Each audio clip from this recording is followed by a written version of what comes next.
All right, guys, got a quick update for you. We cover four-plate door theories in this episode. A lot of them, they're not going to get fully fleshed out until later episodes. Some of the ideas that I have surrounding these things, I didn't fully come to until later episodes. So we're going to get these more fully fleshed out as we go along. And then in 2 weeks, we're going to release 2 episodes. We'll have the regular episode 13 we'll release on Monday. Then on that following Wednesday, we'll release an addendum episode 213. Got a lot of good stuff on covering King Kvothe theories, Arwyl theories, some more on the four-plate doors. So going to get a lot of that stuff fleshed out. Then outside that, the only thing I want to say is, make sure you're subscribing, rating, review the podcast if you enjoy our work. Check us out on YouTube. Make sure you're subscribed there. We're going to have upcoming videos that we're going to start releasing on there, some bonus content. I'm most active on Twitter, so follow me on Twitter. If you guys have questions, you want me to discuss certain theories, you got different show ideas you want me to talk about, or you just want to shoot the shit, hit me up on Twitter. I try to stay pretty active on there, and I'll definitely respond to you and reach back out. All the links for our YouTube and Twitter and our different social media pages are going to be in the show notes, so check them out there. Beyond that, let's get on with the show. All right, King Killers, in this episode, we cover chapters 41 through 43. We see Hemme try to embarrass Kvothe yet again and get owned hard for the 3rd straight chapter. Kvothe shows how tough he really is, blowing the nips off the audience during his whipping, and he impresses Arwyl with his sewing skills. Then we head into the library where Kvothe makes a fool out of Ambrose, who looks like a Bill Cosby in waiting. Ambrose gets his revenge by getting Kvothe banned from the archives, and Fela learns the futility of subtly flirting with Kvothe. We also do a deep dive into the four-plate door. I think it has something to do with the Barrow King. Tim thinks it's about a 90s MTV VJ. And then I end up banning Tim and Fitz for talking too much, and you're going to learn what you can expect to happen when I do the show solo. So sit back and enjoy.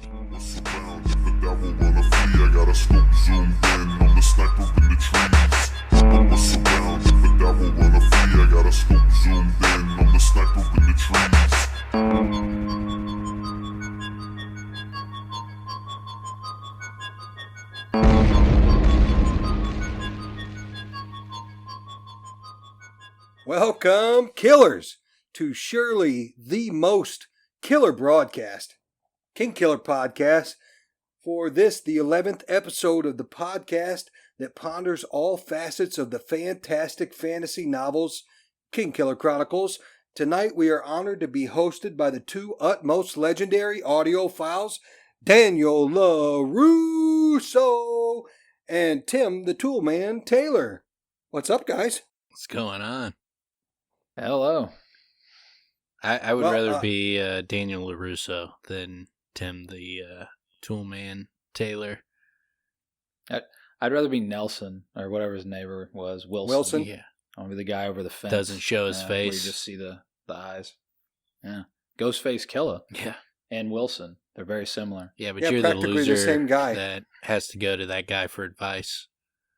That's you. That's actually 2 of my favorite characters, guys, of all time. So consider yourself... Ghostface and Wilson? Oh, Karate Kid and Tim the Toolman Taylor. Oh. So... You know his name's Tim Dick? I did not know that. That's his name. His name is Tim Dick. It's not Tim Allen. It's Tim Dick. Not related to Andy Dick, but he is related to Dick, which is his brother, Double Dick. That is all very interesting, Tim. It's in his autobiography. I read it a long time ago. Fact check him on that. I'm not looking into it, but look up Double Dick. Double Dick. Just Google that. Just Google that. It might be Triple Dick. He might be the second or Richard Dick the third. I'm not sure. Huh. Could be Double Dick, Triple Dick. Double Dick, Trip. Okay. Yeah, maybe. Well, it leaves me to be Fitz or Miyagi or Fitz Borland as the co-host. So listener's choice there. But let's go back and to remind everyone of our progress. Kvothe is at university. He's just been convicted of malfeasance for using sympathy against Professor Hemme. So that leads us to chapter 41, Friend's Blood. And in this chapter, Kvothe is sitting around waiting to get whipped. He has Willem go in to the apothecary and buy him some null root.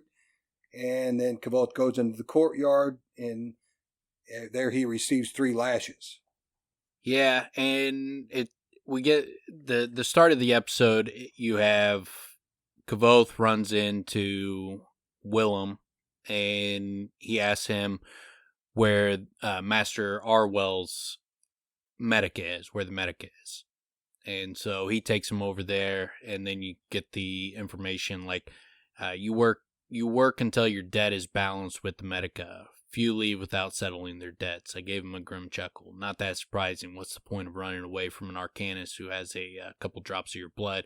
So, like the medica, they'll treat anybody, and they'll take care of them. They'll fix them up. But if they can't pay up, then they're gonna have to settle their debt after the fact before they leave. So they're willing to take care of you, but they're not going to just let you walk out the door and just be like, all right, well, thanks, see ya. They're going to make you pay a price. Yeah, I like that he threw that in here. So a little bit of world building where we see kind of how that works. It never really, as far as I remember, it never really comes up again. We don't see instances of this, but it makes sense. I mean, that would fit in their world. So what does that look like? I mean, they basically have people doing work around the medica to work off their debts. Hey, university, I mean, paying them probably, but also university's huge, so I'm sure there's plenty of work to be done. Even just going around cleaning up litter, doing little errands for the masters, cleaning the chalkboards. Kind of the janitor at the medica. I'm sure there's plenty of work to be done to kind of work off your debt. I don't know, like, I mean, there's that chapter when Kvothe asks Abinthy, he's like, I heard they can, if you lose your arm, they can, grow back a new one or some crazy shit like that. And so I would hate to see what kind of debt you build up if they have to grow you a new arm. But probably going to be a janitor for quite a long time after that. My guess is that's Jameson. Yeah. Hey, he's just working off that debt. He had leukemia as a kid, he's like, and then he lost an arm. Fuck it, I'll just become an arcanist if I'm going to be stuck here the rest of my life. You think that if for some reason you got your ass cut off like that guy with the screw, that you'd have to work your ass off to get the debt paid off? But ching. Thank you. Yeah. I think you earn it back. It's a kind of role reversal. Yeah, it'd be a catch-22, wouldn't it? Because then you'd have to get it sewn back on again, and so on and so forth. He didn't get it. So this is like the cut off. He had the screw. It was the screw itself. Unscrewed it, and the fucking ass fell off. Maybe this is the Sisyphus in this world. He has that belly button. He can't help but unscrew it. Yep. I really can't wait for that story again. It's one of my favorite parts of the book. I think I laughed. Yeah. I laughed for like 20 minutes, man. Yeah, it's a classic. And I love Tempe's reaction to it, where everybody else is like, what the fuck kind of stupid story is that? Tempe is just like rolling over, dying laughing, like, it's fucking hilarious. Ass fell off. Tempe thinks it is great. But you're right. Everybody else is not just like confused. First they're confused, then they're like angry. Yeah. They're literally like angry at like, why'd you waste my time with this story? Fucking dumbass story. Everyone I told the story to after that, like after I read it, I would go tell people that story. They'd have the same reaction as that, like, why'd you waste my time? That was the dumbest thing ever. I just think you don't get it. Like, it was fucking. Yeah. His ass fell off. I like doing that. Like, I love doing that to people. Where it's like, what? And then they actually do think about it a little bit further. Like, no, that is the story. You're just mad that it's not enough for you. That's what it is. I saw an episode of a show recently, and one of the characters was he was meeting some girl's parents, and so he was telling his friend, like, hey, tell stories about me, tell like the family all my stories, and like tell them the one about the bathtub. And he's like, the whole story is you just fell asleep in the bathtub. And he's like, yeah, it's hilarious. He's like, because I like woke up and I was like all wet. And he's like, that's not a story. It also doesn't make you sound good, man. No, it's just stupid. But he's like, it reminds me of like Tempe laughing at that, where everybody else is like, this story's dumb as shit. But he thinks it's hilarious. The early parts of this chapter it does seem to me a lot of world building. There's a lot of Willem and Kvothe's relationship being built out. But early on, we've talked about this before, these little subtle drops that Rothfuss will do, where early in the chapter he talks about how they're sitting there in the, what do you call this area? University? The square. Yeah, the courtyard. Yeah, but like this little square. Yeah, the courtyard, whatever. And he's talking about they were just simply sitting, enjoying the weather, watching the wind tumble a few scraps of waste paper along the cobblestones. And on further read-throughs, that reminds you what comes later, where, what do they call it? Where it's like, it's something like him and Elodin are sitting rooftop, they're looking down, and they're talking about this area. Oh, where it's where the wind's blowing, and like people would throw out like little letters, like, does she love me, and whether the thing would blow. Yeah, it was almost like the magic. I can't remember what the name of it was, like the Hall. It's almost like a magic 8 like that. Yeah, it's almost like a magic 8 ball, where it's like you throw it in there, then it gives you some sort of answer towards what you're thinking. But then Kvothe even notices there's like a pattern to the wind, and the pattern is like that it's not a pattern. It's that little intricacy. This gives you a little drop of it early, so when it comes later, you have some familiarity with it. I don't know, it just jumped out at me because that's something that Rothfuss does quite a bit. It's a different place, but yeah. No, I know. Like but it's a similar sensation. Yeah, that's one of the first moments where, like, Kvothe, you see him start to recognize the name of the wind, but he snaps out of it before he grasps it. But the big thing I like not the big thing, but one of the things that I like is when, after they go see the Medica and they walk back and they see the big crowd, Willem goes to him. It's not usually this big, Willem said apologetically, but a few masters canceled classes. Him, I'm guessing, and Brandor. Willem nodded. Him holds grudges. He paused to give emphasis to his understatement. He'll be there with his whole coterie. He pronounced the last word slowly. Is that the right word, coterie?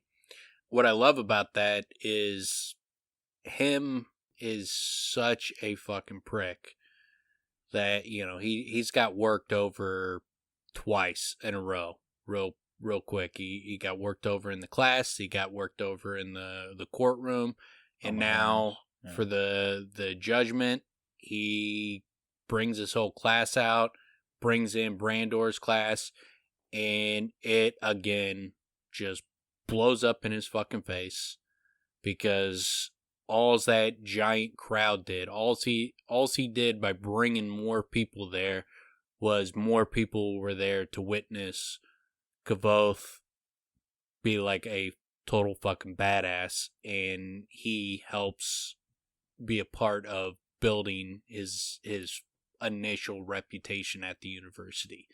So I love the fact that was his one more opportunity to get over on Kvothe, to get his revenge, and it yet again blows up in his face, kind of solidifying how hard he got owned by Kvothe from that classroom experience. Just from beginning to end, he got fucked hard every single aspect of it. It's so perfect too, because he's literally elevating Kvothe. I mean, I don't know why he can't realize he's putting him on a stage. Now, I know he thinks here, just like he thought in the classroom, he's going to fall. I mean, he's getting whipped. How's he gonna make this look good? but he doesn't know that, or he's not respecting Kvothe's abilities to to own every moment, to own these moments where everybody's eyes are on him. But you would think he'd have an inkling when he sees him in the classroom do what he did, but the guy just can't help it. He's too fucking arrogant. He's such a prick. His prickishness knows no bounds, man. So, or his motivation to be an asshole knows no bounds. Obviously, that means that Kvothe is. I mean, the fact that Kvothe has been moved up to, is it Relar? Not at this point, but he's out of Hemme's class, right? Hemme's. He's an Alir at this point. He just got bumped up to Alir. Yeah, and the only point that I was going to make is Kvothe has a way of just hardening his enemies, making his enemies really hate him.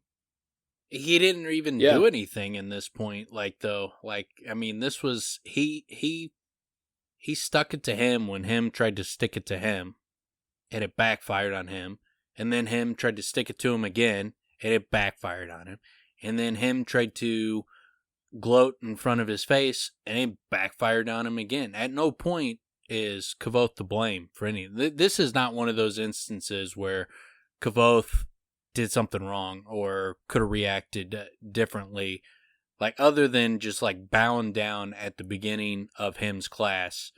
Everything from that point on, I don't have any problem with what Kvothe did. Hemme just got fucking owned as hard as you can get owned in this whole series of events. Well, and again, we've talked about it before, where Hemme is not a good teacher, period.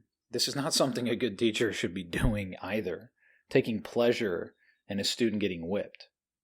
This guy's just horrible. Oh, no. He's a fucking horrible douchebag. Yeah, Hemme obviously gets his just desserts, but my only point is it's just one of the things in Kvothe's life. His enemies become severe enemies, not just somebody who can just let things go. We see the same thing obviously with Ambrose. Well, and Ambrose, Kvothe eggs on Ambrose and eggs him on, but what's the kid's name in Tarbean? That Pike is Pike. Pike. Yeah. Pike again. Pike becomes this severely harsh enemy of Kvothe's for good reason. The good thing for the audience is all three of those people suck. Yeah.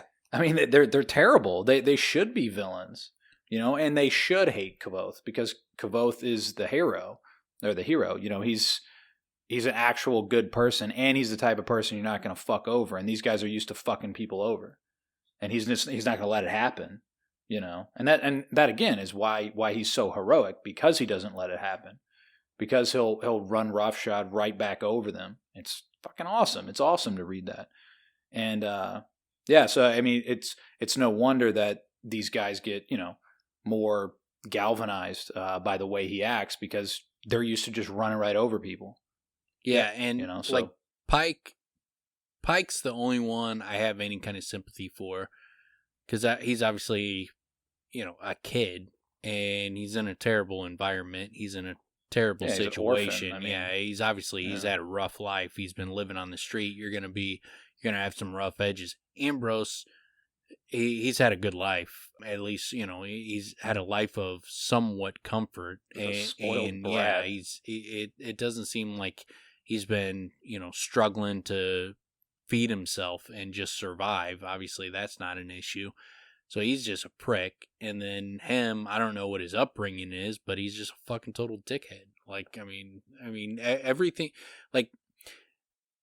Kvothe, when he reacts with Hemme, that all just kind of falls in place. Hemme tried to screw him over, and then Hemme stupidly brought him up on charges, and that blew up in his face. But all Kvothe did was tell the truth, basically tell the truth. He lied a little bit on his intentions, why he did the things he did, but he basically told the truth about what happened. And so Hemme didn't have to bring him up on charges. That blew up in his face. Hemme didn't have to show up to gloat while he gets whipped. That blew up in his face. That's all Hemme. Ambrose is a little bit different. Kvothe goes at Ambrose. He reacts to him, and he fights back against him. Well, and Kvothe is actually quite respectful to Hemme initially. He plays the student role that he should play. Yeah. Like, he's respectful throughout the lecture. The way he talks is respectful. He keeps calling him our, esteemed professor or whatever he says. And all things like that. I mean, it's all very respectful. He didn't ask for any of it. It's just him, he's an arrogant. Oh yeah, he even plays on his. So he can't help himself. Even plays on his arrogance when he meets him before class and kind of builds him up. Oh, that was a great lecture. All the other students will think it's great. But yeah, no, it's a great introduction to these things. I don't need an introduction. I know these things already. Yeah. Get the hell out of here. We'll talk about it tomorrow. I think it's he doesn't have any respect for him. But I think it's Rothfuss doing just a great job of making these enemies of Kvothe's, really they're great characters first and foremost. People that you love to hate. It's the story of Kvothe's life. Like even when he does try to do the right thing, and it's not so much with Ambrose, but even when he does try to do the right thing, he still gets, creates these enemies. And it's like with Cinder, at first, when the Chandrian come and kill his whole family, Kvothe doesn't do anything. He hasn't done anything, and Cinder immediately starts making fun of him. And because he's making fun of him, Haliax puts the boot on his, puts the kibosh on it. It's like, immediately makes him hate him. And then again, when Kvothe's in the second book, when Kvothe's life is threatened by the bandits on the road, who we come to find out is Cinder, and Kvothe is basically just fighting for his life, but ends up killing Cinder's entire crew. You know what I mean? Anyway, it's just interesting to me how deep Kvothe's enemies' hatred go for Kvothe, and it seems to happen again and again and again. Yeah, the lesson should be don't fuck with Kvothe. Don't fuck with Kvothe. It blows up in your fucking face over and over again. One of the things that Dan just read there that I like, these little subtle things, is how he plays with how Willem is, learning a Turin as a, second or third language. Mm-hmm. And like the little subtle talks of like trying to figure out the right word for what he's saying. But even like him hauls grudges, that carries the gist of what he's trying to say, but technically that's not really how you say it. And then they have the great back and forth that Dan talked about in one of the prior episodes about the road to Tenue. Yeah. Which I don't, even though Dan said it still cracks me up because it's this type of attitude that makes me like Willem so much, where it's just like, and Fitz talked about it before too. If we're going to use language to communicate, then let's make it clear. Isn't that the goal? But the whole thing is like an idiom within an idiom, which is great. But I even like Kvothe's response, which again shows how much he knows of language or how great his memory is. Where there's a line. There's certain phrases like this in Armenian so what he says is it literally means don't let it make you crazy, but it literally means, that's the phrase, the idiom, but what it literally means is don't put a spoon in your eye over it. Yeah. I love shit like that. Like there's a lot of little ones like in Armenian, ones like don't iron my head, which means don't bullshit me. It's just a fucking strange thing, but they have a few other ones. I'll try to think of other ones that come up that are pretty good. But I love stuff like that. I love, it's a book. I mean, he obviously likes language and he plays with language. But yeah, I love that. This whole back and forth is Tim, great. if you can bring up translated Armenian idioms throughout the podcast, just to, like drop them in. Don't try to iron my head or whatever they may be. That'd be great. Just continually do that. Well, actually, there is a part in the book where somebody says something about eating someone's liver, but they mean it like they hate them. Actually, I think it's with Devi. And in Armenian, if you tell somebody, I'll eat your liver, it's actually like, I love you so much that I'll eat your liver. I want to eat your liver. That's how much I love you. They have like these cannibalistic type of sayings in a few different forms. It's it's funny. It's very dark. I'll come across some other ones. I'll drop them for you. Yeah, it's dark. I enjoy that. That's why I always say it's an old language. Just speak American. I love that whole scene though, where where it's, what does it mean? It's an idiomatic piece of the language. I know what an idiom is, but then he goes, it's just a greeting. It's kind of like asking, how's your day? How's everything going? That is also an idiom. Your language is thick with nonsense. I wonder how any of you understand each other. How is everything going? Going where? Tinway, apparently. You get the don't put a spoon in your eye over it. That whole scene's classic. It does a good job of building their relationship and giving you an introduction to Willem. He's a very matter-of-fact person. He's got a good sense of humor, good personality, but he's much more matter-of-fact, much more. I don't even know what the right description would be for him, but he's kind of like a straight arrow type of dude. He's kind of to the point. Yeah. He's very blunt. Yeah. I really love like what he's doing here, because he's building out the world with language. He's building out the differences between cultures, but he's also building their relationship. We're watching their relationship evolve as their relationship evolves. Like as they're first getting to know each other, we get to know both of them a little bit better, and we get to know how they're going to, coexist with each other at the same time that we learn a little bit more about language and a little bit more about Willem. It's great, man. I love stuff like that, and it's funny at the same time. It's good. Yeah, and you get also like how calculating Kvothe is. Like before he asks him to get the null root, he's like, "Do you know much herb lore?" And when he says no, he's like, "All right, can you get me some of that null root?" And he wanted to make sure it doesn't expressly tell you this, but obviously the reason he's asking him that is he wants to make sure that Willem doesn't know what null root does, and once he gets confirmation on that, then he's like, hey, yeah, go give me that, and then he just says it's to settle his stomach. And the first time, I don't remember the first time I read through it, but just like looking at the way it's structured, when he's like, I felt bad for lying to him, you don't know exactly what he lied to him about, and then, then it becomes clear pretty quick that he lied to him about the null root. But for a second there, you're like, hold on, what? What did he lie to him? Him about?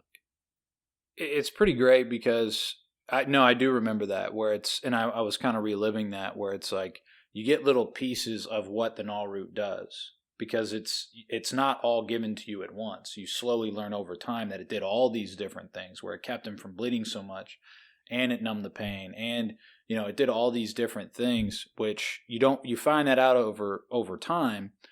But what's so great is what we just talked about is the two of them are getting to know each other. Plus, Kvothe's, you would imagine, pretty nervous, and he doesn't know anybody, and he's just kind of sitting here by himself. So Willem does him like a really nice thing, a solid, and then he immediately feels guilty because he fucking used him. Yeah. He kind of manipulated him for his own means. And that tells you a lot about Kvothe as well, where it sort of builds out his, you get a little bit more about his character, where he is shrewd and he's calculating, but at the same time, he did actually feel bad about it. So, that makes us, at least for me, it kind of endears me to Kvothe a little bit more. Yeah, he'd prefer not to lie to him, but plain and simple, he did not want to give away why he was getting the null root, so he's willing to lie to him. But yeah, he does feel guilty about it. And then when he goes up to the pole to get whipped, I like that the part where it's, I didn't carry myself proudly, as I knew that might turn them against me. I was not repentant either. I carried myself well, as my father had taught me, with neither fear nor regret on my face. I like it's. I think you could probably describe it as like a stoic look. I think that's a hard one the best description of it. My note of that was that's kind of a hard one to explain. It's a difficult posture to describe. He does it quite well, but if you just said stoic, it doesn't do quite the same. It doesn't give you quite the same description, because saying what he's trying to not do, then also still do it at the same time. Again, he's very calculating. He's careful. So yeah, that's good stuff. And Well, and they also did it. He did a really good job at setting the scene, because now we feel he's walking up and all these eyes are on him, and there's little murmurings and everything else. So he's on stage. I love the whole rest of the scene too, because this is another one of those areas where Rothfuss is just a complete master. Because he walks up to the pole, takes off his shirt. The guy's like, "Yeah, you don't have to take off your shirt." He's like, "I'm not gonna ruin a perfectly good shirt." Like, yeah, you pampered fucking rich kids might be able to fucking lose a shirt, but not me. I'm not gonna ruin a shirt on this, but it builds his reputation. Well, and the guy even suggests like it might numb the pain a little bit. He's like, "Yeah, I'm not." And we know he ruins shirts all the time. He's like, he's constantly ruining shirts. So, but it also for theatrical role, it's perfect. Like he very calmly undresses, like he's like it's no big deal, like he's home alone or something. Well, and then it plays well because for the audience, they're just thinking like, this dude does not give a fuck. Yeah. He has no fear. But we know in his mind, he's just thinking like, I got 2 shirts, man. I can't lose another shirt.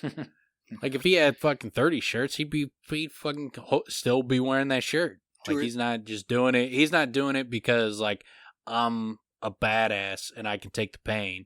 He's doing it purely out of I'm poor and I can't afford another shirt. So you get that interplay between what the audience sees his reaction is versus the reader knows why he's doing it, and there's a massive disconnect there, and that helps build his reputation. Yeah, and as the reader, we're constantly reminded of Kvothe's, his loneliness, or at least the loneliness in his own mind, and his poverty. Yeah, it's a running thing for sure. Yeah, and then you get the guy goes to tie his hands up. And this is one where it's not only, he's doing it because he is a badass. He refuses to be tied up because he's like, no, fuck that. I'm not fucking passing out. I'm not going, I will take your lashes like a man and I will endure the pain. And the only way you're tying me up is if I pass out.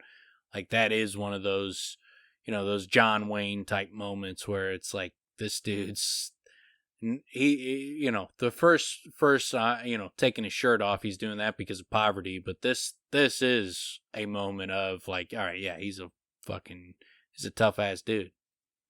Yeah, shows his determination. Yeah, and then he lowers himself into the heart of stone, right? Does he do that? Yeah, it says he grips the iron ring. Says he found it oddly comforting. It was smooth and cool, and then he focused on it as he lowered himself into the heart of stone. Okay. And that's just right leading up to then you start hearing the whip, and he realized what Fitz mentioned on one of the previous episodes. I think it was last episode. He talks about he was relieved to see it's just a single-headed whip. Yeah, single-tailed whip. Yeah, because in the Tarbini, description, you'd seen the terrible bloody hash a six-tail can make of a man's back.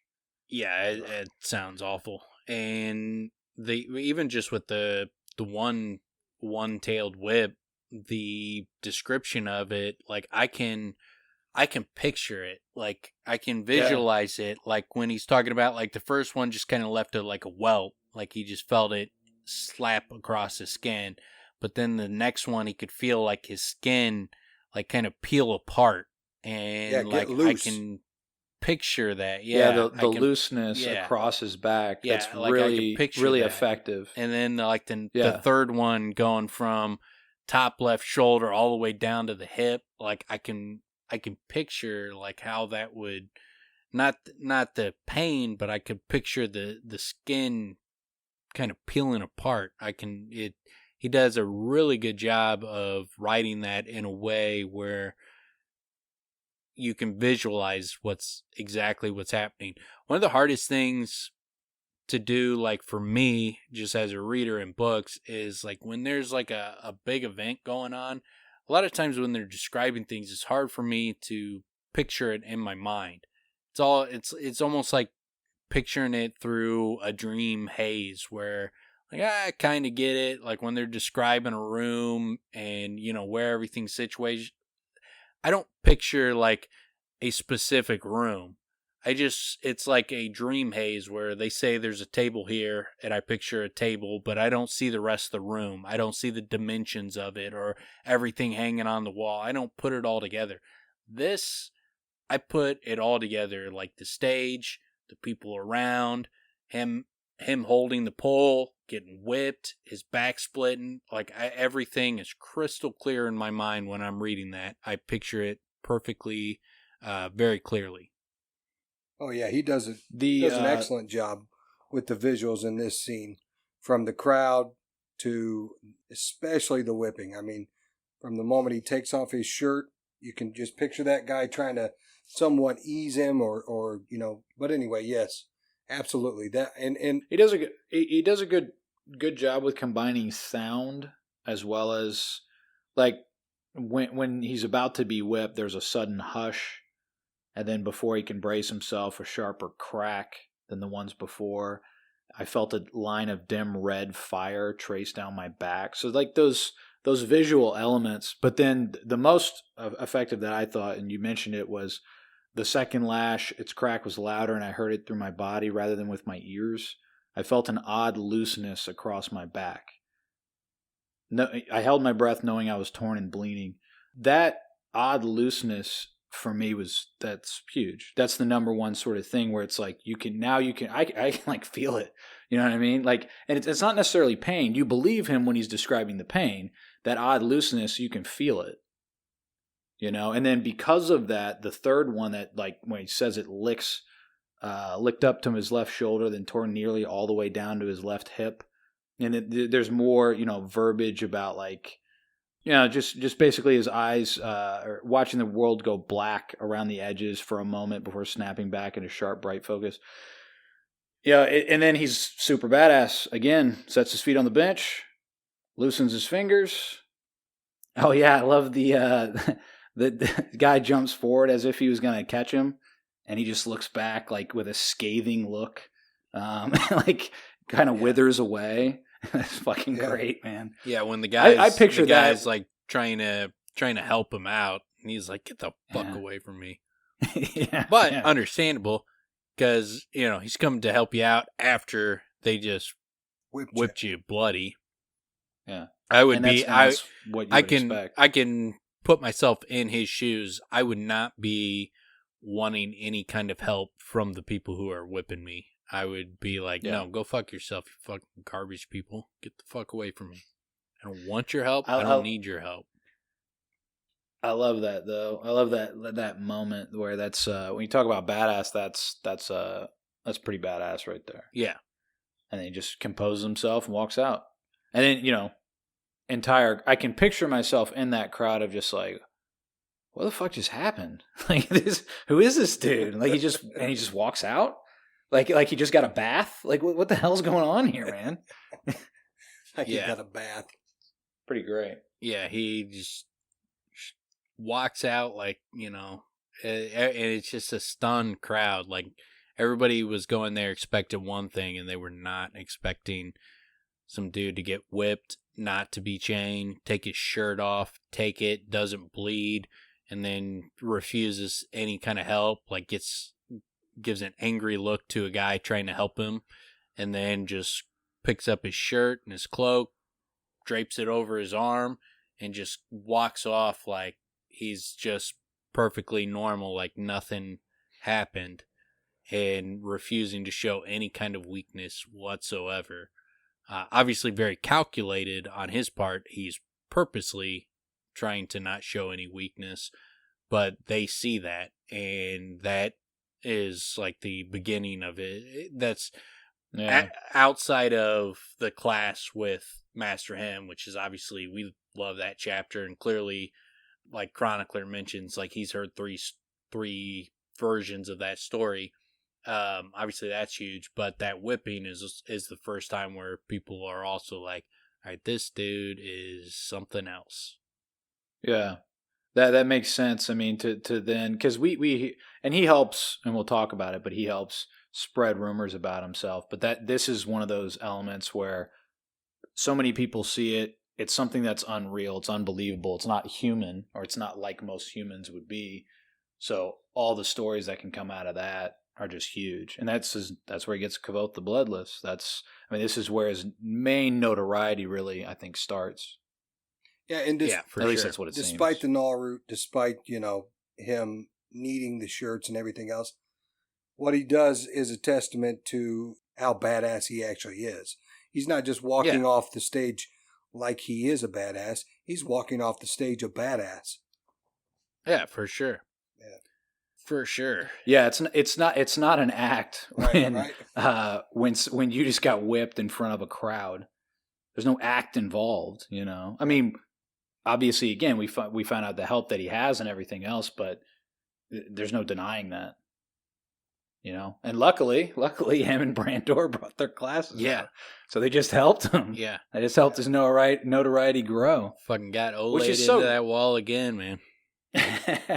Which is so great because, I mean, and Kvothe is very good at playing the hand he's dealt, because he's screwing himself in so many ways and getting banned from the archives and all these different things. But if he's going to have a reputation, he's going to have a great reputation. He's going to be one of the most famous arcanists ever, and he just plays that role. He's very good at it. This guy's, he's Demaroo. He knows what he's doing. Yeah. Yeah. I think I'm ready for 42 if you guys are. Okay. Yep. So chapter 42 is called Bloodless, and Kvothe is at the Medica with Master Arwyl. Arwyl realizes that Kvothe has taken the null root, and that's why he is bloodless. A student named Mola stitches up Kvothe. Before Arwyl leaves, he extends an invitation to Kvothe to study at the Medica. Yeah, I like this chapter for a couple of reasons. I like Arwyl. I like that he seems like a good dude. He's an older dude, but he's not so old that he doesn't get how things are going. But he seems like a good person. He seems like a guy you could go to if you had problems. Like if you needed someone to have your back, Arwyl seems like a dude that you could turn to, that he would have your back. And honesty is obviously seems to be, of huge importance to him. Like if you're honest with him, tell him the truth, he seems like he'd be the kind of guy that would forgive your mistakes and be willing to offer you a hand in support. Even though you just made a mistake, he wouldn't throw you under the bus over it. He would help you out. Yeah, as long as it was justifiable. And more importantly, at least for me, because what I was worried about was him being a snitch. So more importantly, he's not a snitch. Because I thought when they found out that when he realized that Kvothe had taken the null route, when he put two and two together, that he was going to go, that Kvothe was going to get in more trouble. And he didn't. He just kept his mouth shut and moved on. Yeah, and I mean, there wouldn't have been anything that he didn't do anything like wrong as far as like get him in trouble, but he could have spiked his wheel and ruined his reputation.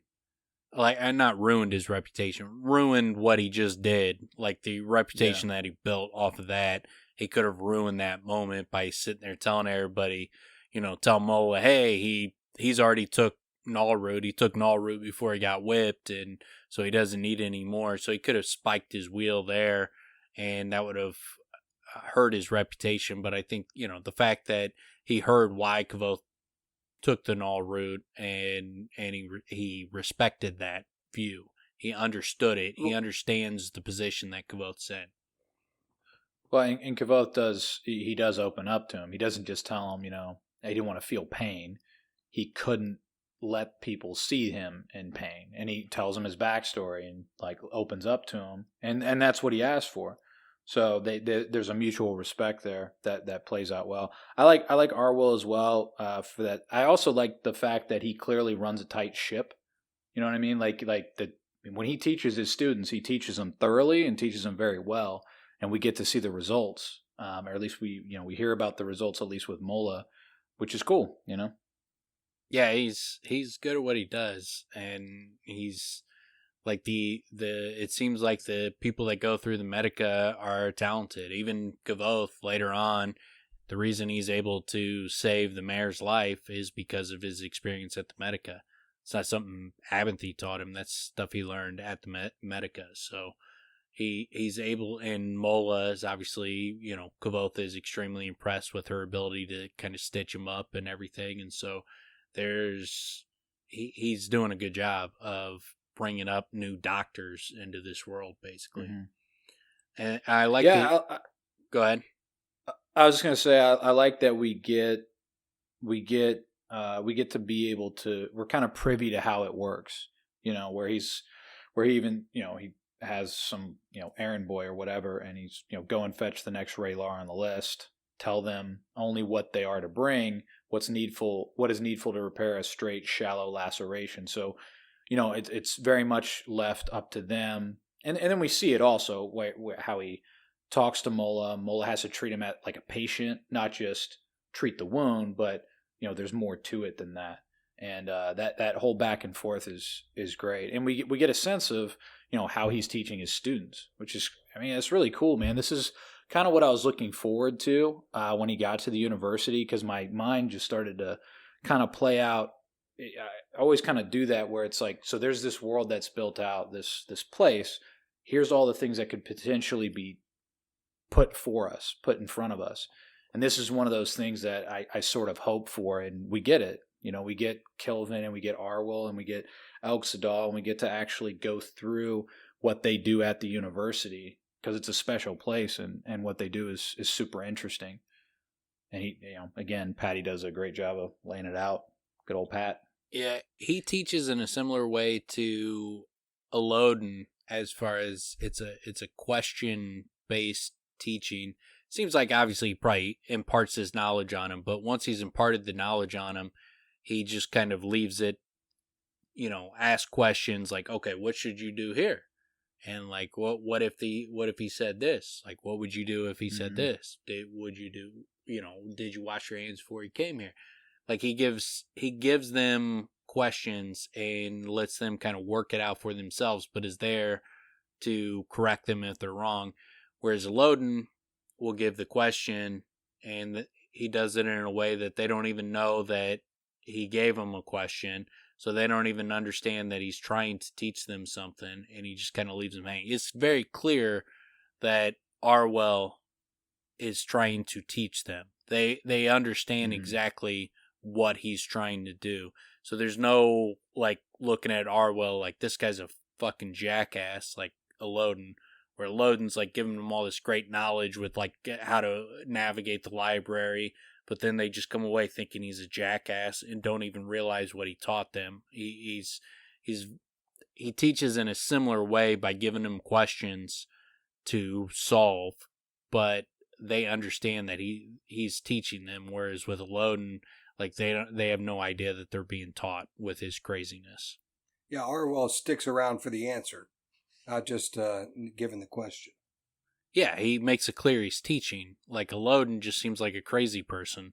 He's beyond subtle. I love that guy. Well, This is obviously much more practical in the Medica. Yeah. You don't want to leave too much open-ended where it's not really clear what I'm asking you to do. You might have a bunch of open wounds and people getting bacterial infections. He's got you just like swinging a stick, which is teaching you the motion of how to stitch people up. You're doing this little back and forth thing with your hand, and they have no idea why they're doing it. He never tells them why they're doing it.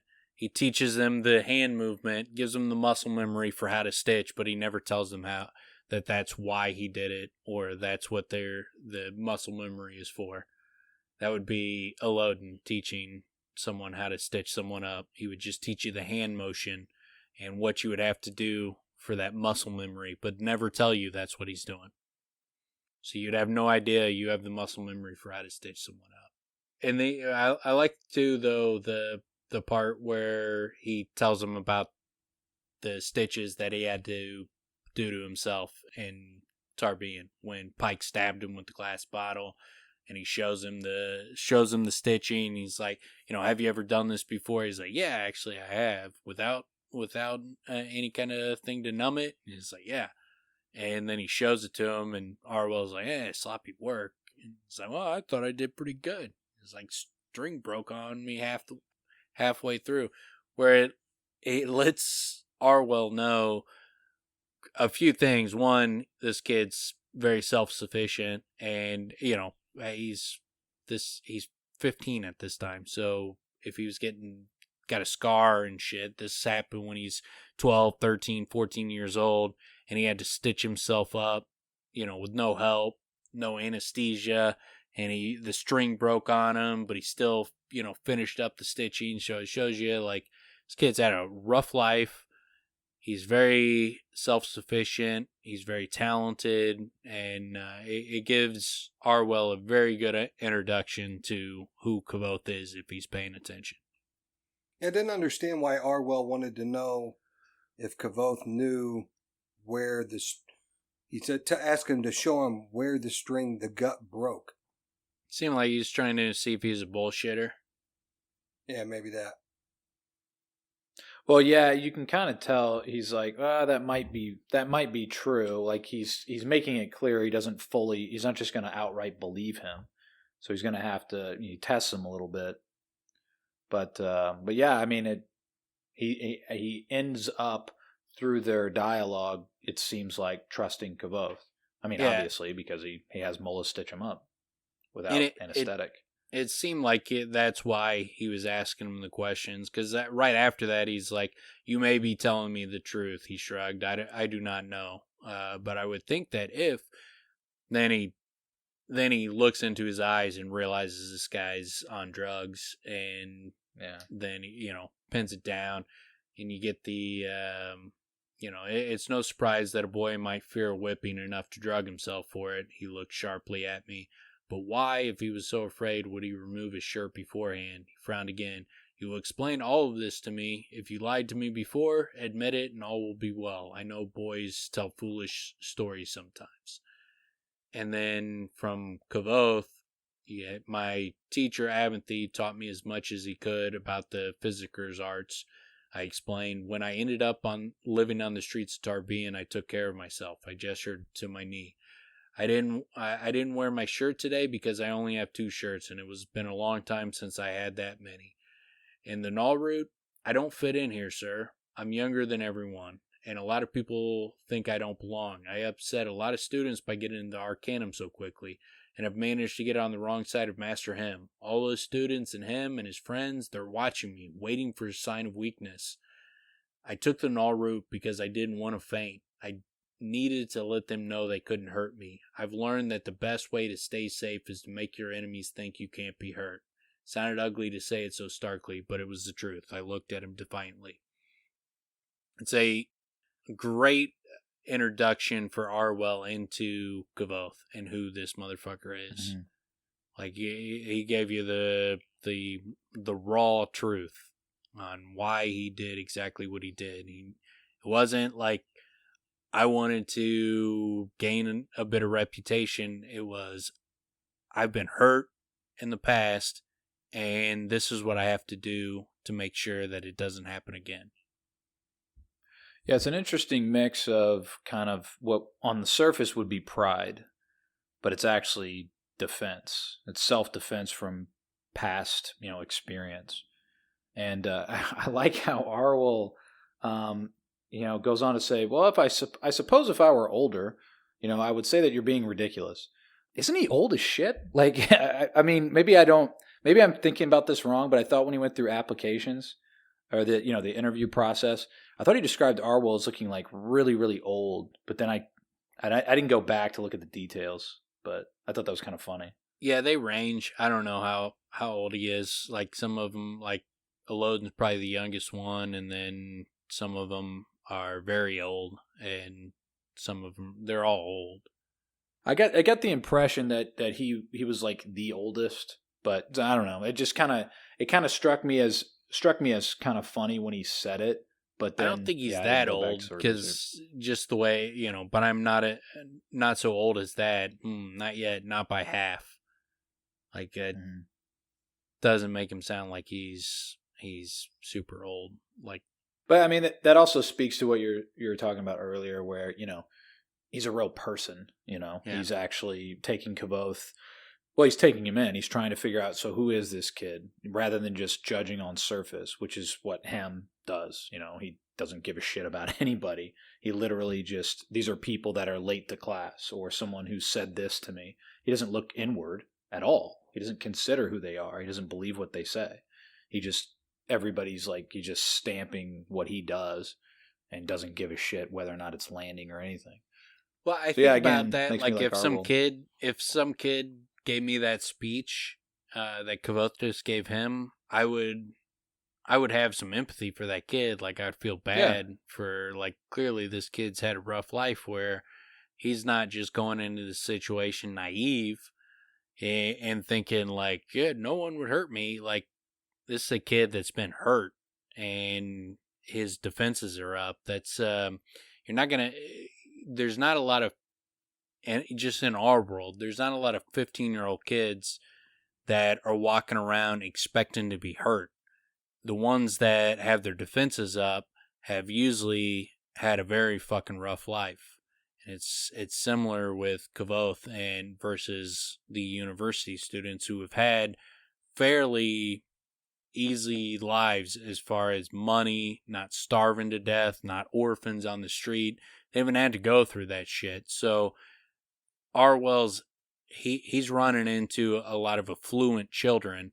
And then when he meets Kvothe, he's getting a taste of, like, oh shit, this kid has had it fucking rough. Well, I would say also, I mean, typically you would expect a 15-year-old, and this is a different world, but you would expect a 15-year-old to be more naive. And clearly what he's showing is he's not. And that's what Arwyl says here, where he's like, look, if I was younger, maybe, or if I was older, I might look at it differently. But yeah, I mean, he's right. People,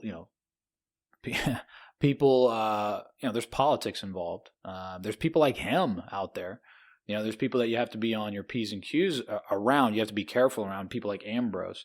It's not like Arwyl doesn't know those situations exist. Like there's going to be little snares waiting for Kvothe, given the fact that he's moved quickly.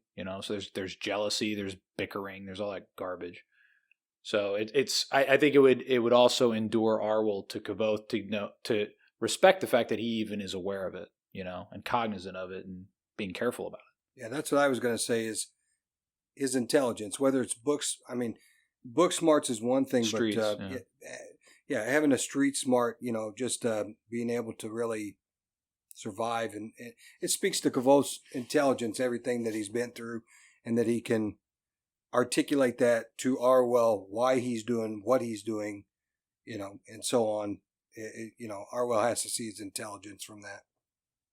Then outside of their kind of interaction, you get introduced to Mola, which I like Mola. Mm-hmm. She's not one of my favorite characters by any stretch, but I like her as, she's kind of a like the girl. I think the two I think should get together is Mola and Willem. Like, I think those, either they would be perfect together or they would just clash because they're too similar. But they seem very fucking similar as far as they're both very blunt. They're both very matter of fact. They got good personalities, though. They're not boring. But there's a similar quality to both Mola and Willem.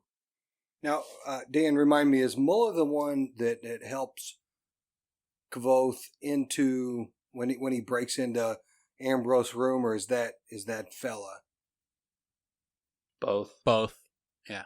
Both. Okay. Yeah. Okay. Yeah. Mola is the bridge between Debbie and Kvothe, right? Yeah. Oh. Yeah. Okay. Mola's the one that which is a big surprise when that happens. When Sim lets it slip that Kvothe and Debbie have issues, he lets it slip in front of Fela and Mola. Mola is the one that goes to Debbie and brings her into the picture. She's in the heist scene. The reason that Devi is a part of it is because Mola goes and talks to her, and they were friends. Mola's in a number of different scenes. Mola's the girl that Kvothe goes to when after the bone tar goes into the sewers and he's worried about it hurting Ari. He goes and gets Mola to help, come go check on Ari. And so Mola's in a number of scenes, but she's very direct. Yeah, she's very blunt, like Willem. She's kind of like what we were talking about with Willem, yeah. Yeah. It's funny you made that connection. I hadn't really, I agree 100%. I've never, for whatever reason, pictured the two of them like together. But yeah, that would actually, it's probably because I haven't really seen them interact.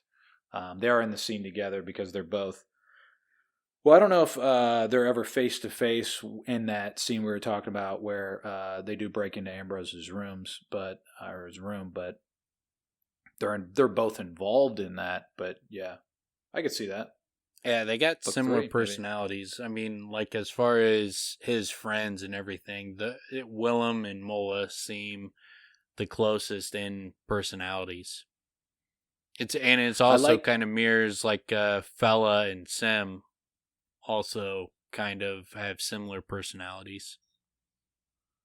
I wonder if Kvothe picked up what he later says he has his Alar is like Ramsden Steel.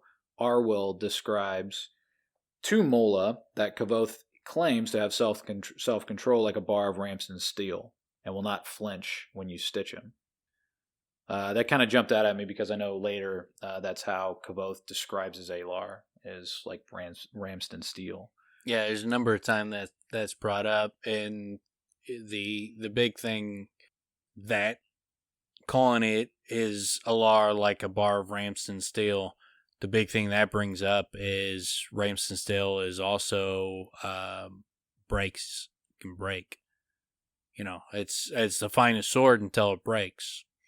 And so, like that, the way they describe his Alar always brings into question did his Alar break? Like, did it fucking crack like a bar of Ramsden Steel? He had the super strong Alar and super powerful, but then did it break? Which is why he's Kvothe. So that's the Kvothe Kvothe dynamic, like that.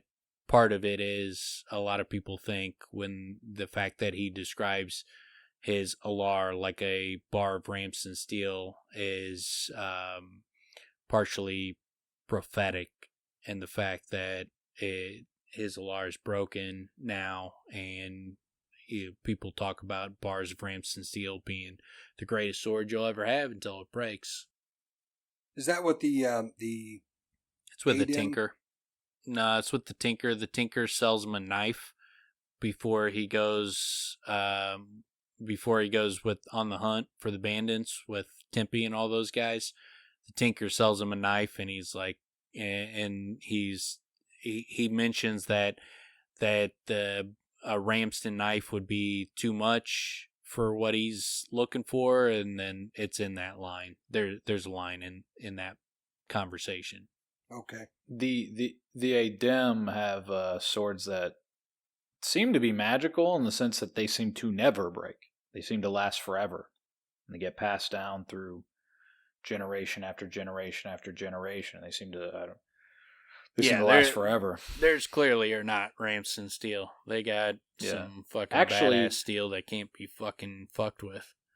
Actually, Folly, the way Folly is described kind of makes it sound like it would possibly be a sword from the Adem, which it shouldn't be, though. I always thought it was. I always hard thought to it was believe. the same one. I always thought it was the same one. not the same sword. It's not the same sword. No, okay. No, I know that, but I'm just saying it sounds like the way they describe it, how it looks like it was forged from, all these different swords, and how it looks like it's new, even though it still looks like it's old. That to me makes it sound like it could be from the Adem, although it shouldn't be. So I don't know. I don't mean to. No, I agree. It could be. It's definitely not the sword he got from the Adem because it's different. Like even Chronicler remarks, just so Fitz is knowing what we're talking about. Chronicler looks at the sword, and this is after in book 2 when Kvothe is talking. He's already gone through the Adim story where he gets a sword. Chronicler in a interlude looks up that and he's like, I can't help but notice, like, that doesn't sound like the same sword. And he's like, it's like, don't feel bad. I'm glad you're paying attention. And so it's not the same sword he got from the Adim, but it could be an Adim sword. That doesn't mean that it's not. Like, that's one group that has seemingly magical or super old swords. So it could be an Adim sword, but it's not the Adim sword that he gets. It's not Seisura. Okay. That's the Hattori Hanzo sword, right? Yeah. Yeah, it's 100%. Yeah, he just stole it from Kill Bill. I don't know if Kill Bill came out before or after, but he definitely stole it from that. No, it's an homage, man. That's how you can steal things as long as you call it an homage. Yeah. He homaged it from. He homaged it. Tarantino does that shit. Tarantino does that shit all the time, man. Like, most of his movie is filled with homages. I didn't steal your wallet. I didn't steal your wallet. I homaged your wallet. No, I'm honoring you. I'm honoring you by using your identity all over town. I'm honoring you. And if you don't pronounce that H at the beginning of homage, it adds a third layer of you really don't have to say anything about it. You don't have to credit it. Yeah, there you go. But outside that, the last little part on it was, he gets asked to join the Medica. It's just another one of those instances where these teachers obviously recognize his brilliance, and he's in the right place where they don't just see that he's a brilliant kid and leave him hanging. They want to fucking teach him. Yeah, it really read like he seemed to have passed a test of sorts with Arwyl through their whole interaction. That's what it felt like. I didn't feel like he was testing him. I felt like that just through their conversation, he gained his respect, and it seemed like he gained the respect and did enough to demonstrate his knowledge without being tested. I don't think Arwyl was like. It never felt like Arwyl was putting him on trial, testing him to see if he was worthy. It seems just like Arwyl was like, "Oh shit, this kid could do well here." Yeah, well, it's pretty interesting because he knows about Nalroot. Again, he displayed mastery of like a lot of the anatomy during his interview process, whatever. Admissions, yeah. And then he's in there. He sees that he's stitched before. He has knowledge of Nalroot and other types of things. So yeah, it's cool. Again, this is the type of stuff I was looking forward to when I first knew he was getting to the university. I was looking forward to things like this. One of the things that I was worried about is like once I found out that he gets expelled and things like that. Where they tell you that from. I started to worry like he wasn't going to be there long because it's almost like from reading George R.R. Martin. I'm like, is he going to take this away? Is he going to be here for like a week and then he's gone? Because this is what I'm looking forward to, man. Well, they kind of make slits the throat of all the masters and teachers, and they're all dead, and he has to fucking again pick up shattered, broken, try to pick up the pieces again. Jeez. Well, I remember reading that for the first time, Tim, and definitely it's like a red herring. It alludes to that because he says I was the youngest kid to get expelled or something to that effect. He says I got expelled before most people are old enough to get in. Right. So going into university, you think he's going to get expelled right away anyway, or soon. Yeah, and that's one of the things, like, a lot of people think that he gets expelled later on because they're like, well, getting expelled there doesn't count. They think that he's going to get expelled later on, but the fact that he talks about it, I got expelled before most people get in. Well, if he gets expelled later, like, he's going to be 18, 19 years old. That's not that abnormally young. Whereas, like, getting expelled at 15. When he did get expelled, Like, that makes more sense. I don't think that he's going to get expelled a second time. He could, but I don't think that's what he's referring to in that sentence. I think he's referring to he got expelled when he's 15 years old. That is all I have on that chapter. Yeah, I'm good. Yeah, all right then. Chapter 43 is titled The Flickering Way. Kvothe goes into the archives where he finds Ambrose imposing himself on Fela. Kvothe teases Ambrose until he takes his hands off Fela. Fela leaves and Ambrose tricks Kvothe out of a talent and into bringing a candle into stacks. Kvothe finds a large locked four-plated door inside, but he is soon found and reprimanded by two scribs for having an open flame inside, before Ambrose arrives and denies letting him in or giving him the candle. When they tell Lauren, he bans Kvothe from the archive, and Ambrose is also reprimanded. Kvothe goes to the mess hall and tells his friends about what happened. They tell Kvothe how wealthy, noble, and dangerous Ambrose really is. I hate this chapter. I hate Ambrose so much. Not because it's written in a bad way. No. I hate it because of the consequences. And I hate when I'm witnessing him do something that's going to fuck him over and knowing that it's going to screw him over, and you're not able to, you want to be able to just like tell him, like, dude. It's frustrating. Wake up. It's like one of those bad dreams where it's like you can't really run properly. You know, or you can't fight. You can't really throw a real punch. It's like that because he's drugged and he doesn't have all his faculties. You're like, oh, dude, this is clear. This dude's fucking you, dude. Like, what do you, but it's all understandable, like how he plays right into it. But yeah, it's a frustrating one. There's so much in it. I mean, there's so much in terms of how, the archives works. We learn about Ambrose and their whole thing. There's a lot, and there's so much at stake as well. Well, at some point in there, Kvothe even catches himself, and he's like, or I guess he doesn't catch himself, but he says, "Oh, I guess this guy Ambrose isn't such a bad guy, or maybe my threat made him think twice about messing with me." It's like, God, there's a number. Yeah, there's like two or three times where he's like, like you can tell his instincts are telling him, wait, what? But he just doesn't pay attention to it, or he just kind of errs on the side of, well, I guess it's this way, instead of, no, your instincts are right, dude, or you're like, you should be you should be recognizing the threat here rather than just playing into it. But yeah, it's difficult. You get that he's going in there because now he's got his chance to go and research the Amir and Chandrian, which he's been dying to do. So now he's got that chance to go and do it. So it's understandable that he would go there, even though he's going to be in a position where he's not going to have an opportunity to really dive into it. But he's just so anxious to get in there and to dive into that research that he goes there when he's tired, he's been whipped, it's been a long day, he's not going to be able to sit there and read for a long time.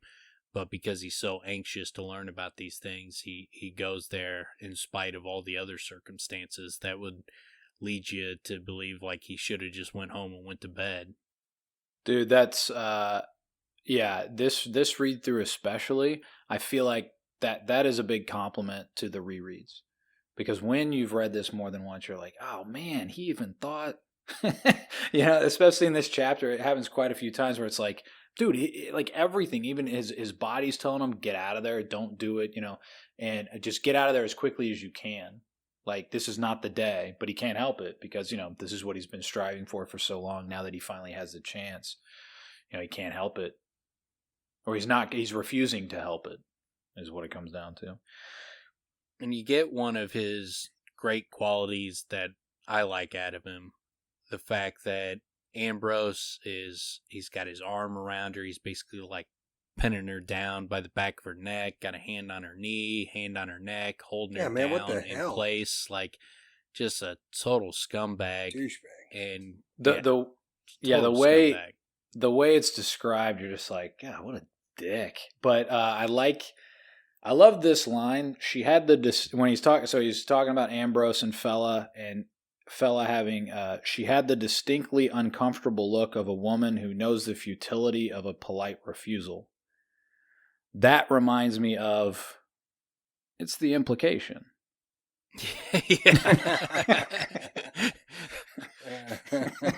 Wait, are you hurting? Are you hurting these women? No. It's just the implication. I don't think you're understanding this. Yeah, I don't think I am. We're on a boat. And we're out and alone. And they feel like they can't say no. The implication. Yeah, he's a classic Dennis moment. Yeah. Where fucking Mac's like, wait, are you gonna rape these women? Like, no. Whoa. No. I'm taking it too far. I'm saying that the implication that I might do it.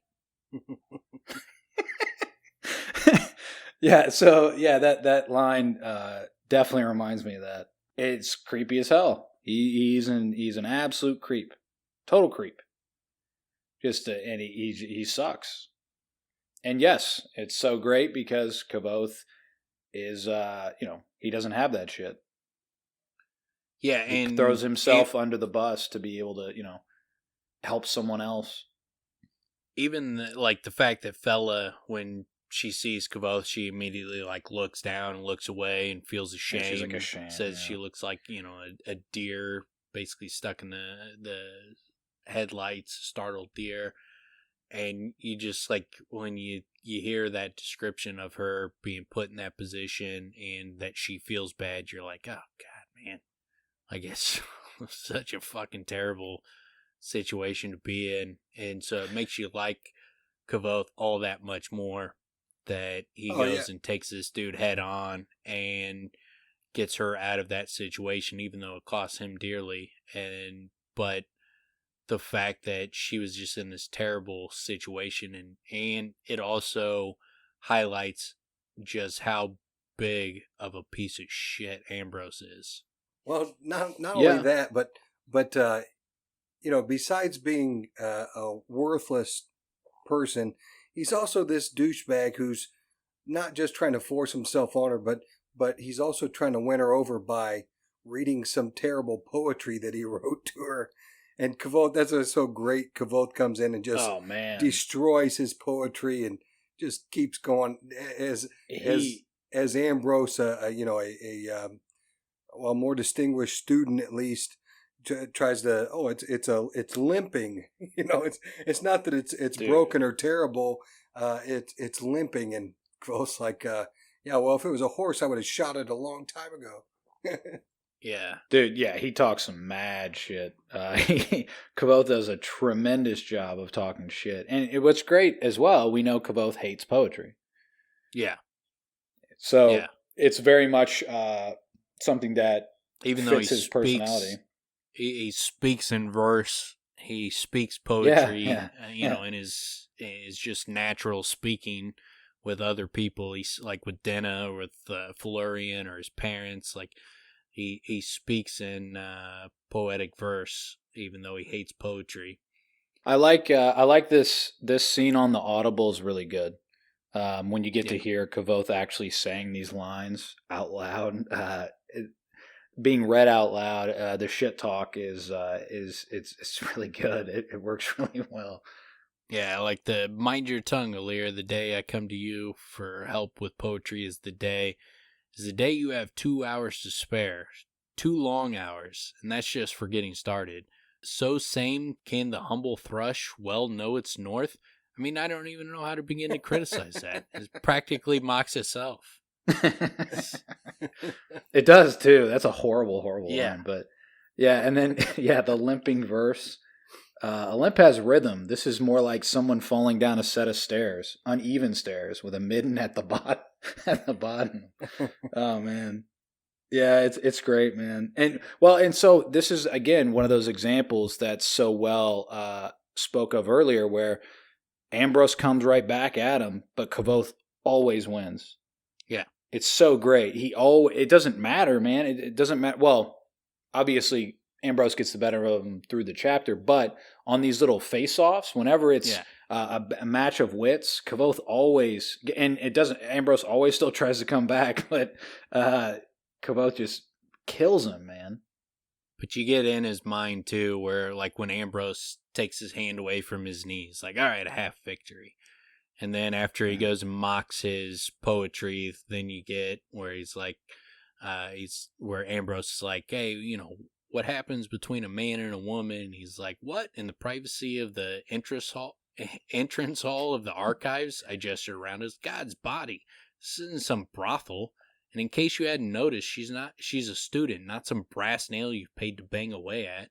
If you're going to force yourself on a woman, have the decency to do it in an alley. At least then she'll feel justified screaming about it. Like, he wrecks Ambrose in front of Fela. Just completely wrecks it. Which also, like, when you look at the fact that Kvothe doesn't understand that Fela likes him, it's like, well, she likes you because you saved her and you're witty repeatedly. And you're charming, and there's like the idea that Fela would not like you after these moments, it would be surprising. Like, it's clear she likes you because of what you've done for her. Well, and chances are, I mean, just kind of throwing myself in this world, chances are she's the hottest girl at the school. She's not getting approached by a lot of dudes. They're probably mostly intimidated with her, I would imagine. So, you know, he definitely fits in this role. And yeah, he does a tremendous job in her presence basically every time. Yet he's just blind, to any, chemistry between them. Well, he even says that he notices you, or he likes to think that as she, Ambrose kind of shoos her away. And he says, I'd like to think that when she goes through the doors, she gives a look back. Well, I'd more than like to think, I'm sure she gave him a look back, or at least, had some kind of feelings for him at that point. Yeah, I mean, not only he saves her from Ambrose, and obviously Ambrose is not just like, all right, he's some over pushy dude. He's dangerous. Like, this is the kind of dude that could rape a girl and get away with it. He would get that girl put away and bury the secret. Like, so he's dangerous. Yeah, they even mention that later in the chapter. I think it's some girl named Tabitha. Yeah. So, like, he's dangerous to Fela, and Kvothe saves her from him, and he takes on that danger. He puts it in a way where she's able to escape unscathed with no consequences, and he took on the full weight of the negative consequences that would come out of that situation. So he completely saves her and takes away any kind of bad consequences that she might have faced trying to get away. So obviously he saves her there, then he saves her in the fishery from the fire. He saves her from some terrible situations, like legit bad. And the fire was really bad. She could have died, but could have been in a very bad situation with Ambrose too. He's a piece of shit. What you mentioned there, Fitz, it's interesting. I had a note about that. Like, Rothfuss does that a number of times with Kvothe, where I like to think she gave me a brief look of gratitude and relief. Like, he says that about, I like to think, or I imagine, I don't remember clearly, but I think Hemme may have, favored his left leg. There's many instances of this. It's sort of it's a motif that plays out throughout the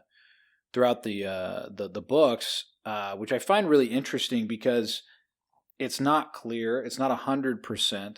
It seems like it's there. We're in the character's head. Obviously, we're in Kvothe's head where he's sort of picturing these things, but then we walk away with it like it did happen. You know what I mean? It's it's a really subtle sort of like almost like a third wall type of situation that he plays on, and he doesn't do it really, really often, but he does it a number of times throughout the novel. It's one of those things that I kind of like. Well, it's good. It's good technique. In the fact that when we're only getting it from his perspective, and he's the one telling the story, so you would expect that he's going to have a lot of situations where he doesn't he's just trying to read their facial expressions and just kind of their mannerisms. And just as when you're interacting with people in the world, you can have a pretty good idea what someone's reacting, but you don't know for certain why they're, what their reaction is to what you did. So there would be some self-doubt. And then with Kvothe not quite knowing if she looked back, was, given kind of a looks of thanks and, maybe admiration, it's understandable that he would not fully get what her look was, especially when you combined in why this guy has some major self-esteem issues with women. Once you kind of grasp that, then it makes sense that he's not able to fully comprehend their facial reactions, their mannerisms, why they're reacting to him, that he's missing why the hints of their showing of affection, admiration, those kind of things. So it's really well written that it all kind of makes perfect sense. Yeah, well, and there's a number of different possibilities also, because the null root, this transitions to the null roots also wearing off, and he's remembering these things. He's in the present day telling these stories as well. So I like that added sort of emphasis of the uncertainty, because that is how the world is, especially with masks. It's really hard to tell someone's facial expressions nowadays. Yeah, that self-doubt is brought up to level 10, isn't it? Did you say something? Did you even say something? Are you smiling at me? I can't tell. I can't. I like too the witty back and forth he has with Fela, because Rothfuss is really good at writing like a charismatic interaction. Where he makes Kvothe seem charismatic. It's very hard to do. Like, a lot of times when you're reading things and the interaction is supposed to be this guy's charismatic, like, I read it and I'm like, sounds like a fucking nerd. Yeah, or a creep. Tool bag, or just a weirdo. Like, it doesn't come off as charismatic, even though that's what it's intended to be. Like, he writes charismatic interactions very well. Yeah, I agree. There's some self-deprecation here, and he's doing it. He's doing it intentionally too, because Ambrose is right there. So there's these added layers of like he's shit talking himself to also still shit talk to Ambrose, but he's doing it in a playful Ambrose way. Is like, maybe find a picture book. And he's like, if our search degenerates to that level, I'll be sure to call on you. He said without looking in his direction. I smiled at Fela. Perhaps a bestiary, I said gently. I hear that they are singular creatures, much different than men. Fela's smile blossomed, and she gave a small laugh. We could look around, I suppose. So, like, he's does a really good job of writing interactions where it is when he's trying to portray a charismatic, a suave interaction, a witty interaction. Just he's on a different level as far as a writer. He nails it on almost every occasion. I mean, it's very, very clearly on display between him and Denna. I mean, those are great interactions. They're fun. They're really fun to read because they're playful, but they also, and you've talked about this before, how they play on the surface. They don't really fully open up to one another. But that's a delicate line to walk while also having it be, it's a playful sort of conversation that is charismatic from both ends. You like Kvothe, you like Denna from those interactions. And they're still staying on a surface level at the same time as well. So it's a really, he's very judicious with how he approaches these interactions. And yeah, like he's got that one interaction with Denna and Kvothe where this is in book 2. This is after. This is the situation where he gives her a ring back, I think, and they're like, is when they were like splashing water at each other and that kind of stuff. And Denna, they're flirting back and forth, and it's very witty. But then Kvothe, like at one point she was like, "What would you ask of me?" or something like that. And he was like, "Love me." And he's like, "I meant to say it, you know, to be witty, to be playful, but I looked in her eyes and I got lost in her eyes." And like, so like Rothfuss does a really good fucking job of creating these scenarios where you picture the playfulness, the charismaticness, and then you can picture when he tells her like "love me" and he looks in her eyes and gets stuck, and then it becomes too real.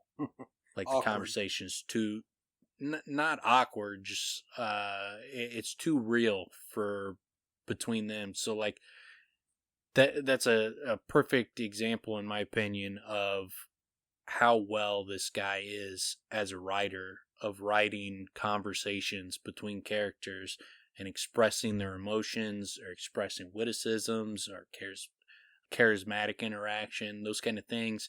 He's just on a different level than almost anybody I've ever read. Yeah, it's great. I mean, again, there's such a, especially, and again, we're jumping to what I think is the best examples, which are, well, and I was gonna say with Denna and Kvothe, but also Kvothe and Maelwyn Lackless. That's pretty great as well, because again, we're in Kavothe's head, which plays very well, but because again, I mean, Rothfuss, he's not just using the language, he's also a lot of nonverbal communication and a lot of what's suggested by each character while that's being played out through the conversation. They're great, man. They're great. They're great interactions, and he displays quite. It's not just like a mastery. It's there's a certain style that he utilizes and displays that. Yeah, I haven't found in many other authors. He can do it all.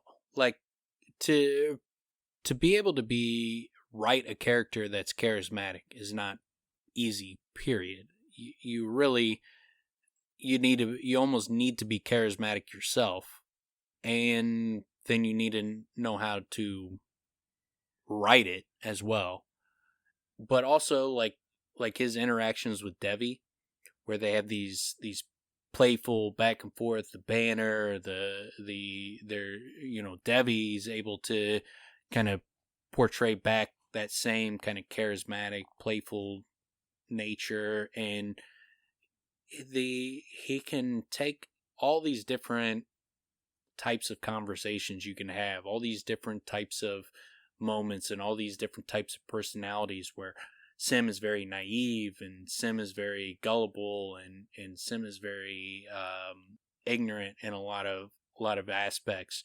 Kvothe is very charismatic. He's very witty, but he's also very insecure. Devi is charismatic, very playful, and very, very guarded. Like he can portray so many different emotions and personality traits in a character that you just don't typically get other than in just really, really good writers. And I'll add to that, on the surface, it's really easy reading. What I mean is it reads like a simple story. There's if you're sitting there thinking about it, there's a lot more to it. And even when you don't think about it, it seeps into you what he's actually portraying, the more complex issues of each of those interactions and of each story and the plots to each one. But it reads so simply. Do you guys? I agree. Right? No, I agree. When you're reading through it, you're just reading the story, you're just enjoying it. But that's why. Because normally when you're reading a book and you read a scene that's supposed to be charismatic, but you read it, it's clunky, it's not charismatic, and you're like, you're trying to sell me that this is charismatic, but it's not. But you don't run into those things where you're questioning Rothfuss. Like you don't sit there and like, you're trying to sell me this, but it's not this. Like, you didn't write what you were trying to sell me on. And so he doesn't throw you out of the story. You get into the story and you're taken in, and then you just fucking drift away and go all the way through it. Other people, they throw you out of the story because they make mistakes or they're not good. With Rothfuss, it doesn't insist upon itself. Yeah. Well, he clearly knows his characters inside and out, because he is playing. That's what I was saying earlier about how he's very judicious with the way that those conversations play out. Is Debbie might be guarded, Kvothe might be, lacking of self-esteem in certain ways. So he covers that with witticisms. He changes subjects a lot. He puts it back on somebody else rather than be the center of the attention in that moment, given whatever the subject is, if he doesn't want it to go a certain way. Yeah, it's great, man. And like Fitz said, it reads really smoothly that way, which is why, again, why it's something you can recommend to so many people, because it reads so well. Very fluid. Yeah, and then one of the big parts, the rest of that scene, he gets one over on him, gets the talent from him for the stack fee, and then gets him the candle, and then he gets into the stacks and he starts looking around. You get that there's more books in there than he could read in a lifetime. It's just packed with books, just an enormous amount of books. Well, I was going to say, sorry, I was just going to say, I didn't want to skip past too fast where I like how he layers in the painkillers and the side effects and sort of explains them a little bit. So then we're seeing a little bit clearer what is happening to him. How Nalroot it's less powerful than some other ones, but he chose it because it's a mild anesthetic, a stimulant, a vascular constrictor, which is why he didn't bleed so crazy. But as it's gradually loosening, or he's losing the effects of it. It's affecting him, and now he's like almost instantly he's mentally exhausted. So then we're kind of seeing like he's sweating, he's not thinking very clearly, and then like you said, Ambrose gets one over on him. There was a part, I guess we kind of addressed it where we were talking about. Well, I was going to say, man, it's tremendous timing for the situation to play out the way that it did, because I don't know if Ambrose is just this intuitive of watching what just happened to Kvothe, but as soon as Kvothe loses, he's like thick-headed and mentally exhausted, Ambrose comes up with, fine, how about a deal? Like he comes up, suddenly he's going to play like the decent dude right in that moment. And unfortunately, Kvothe plays right into it.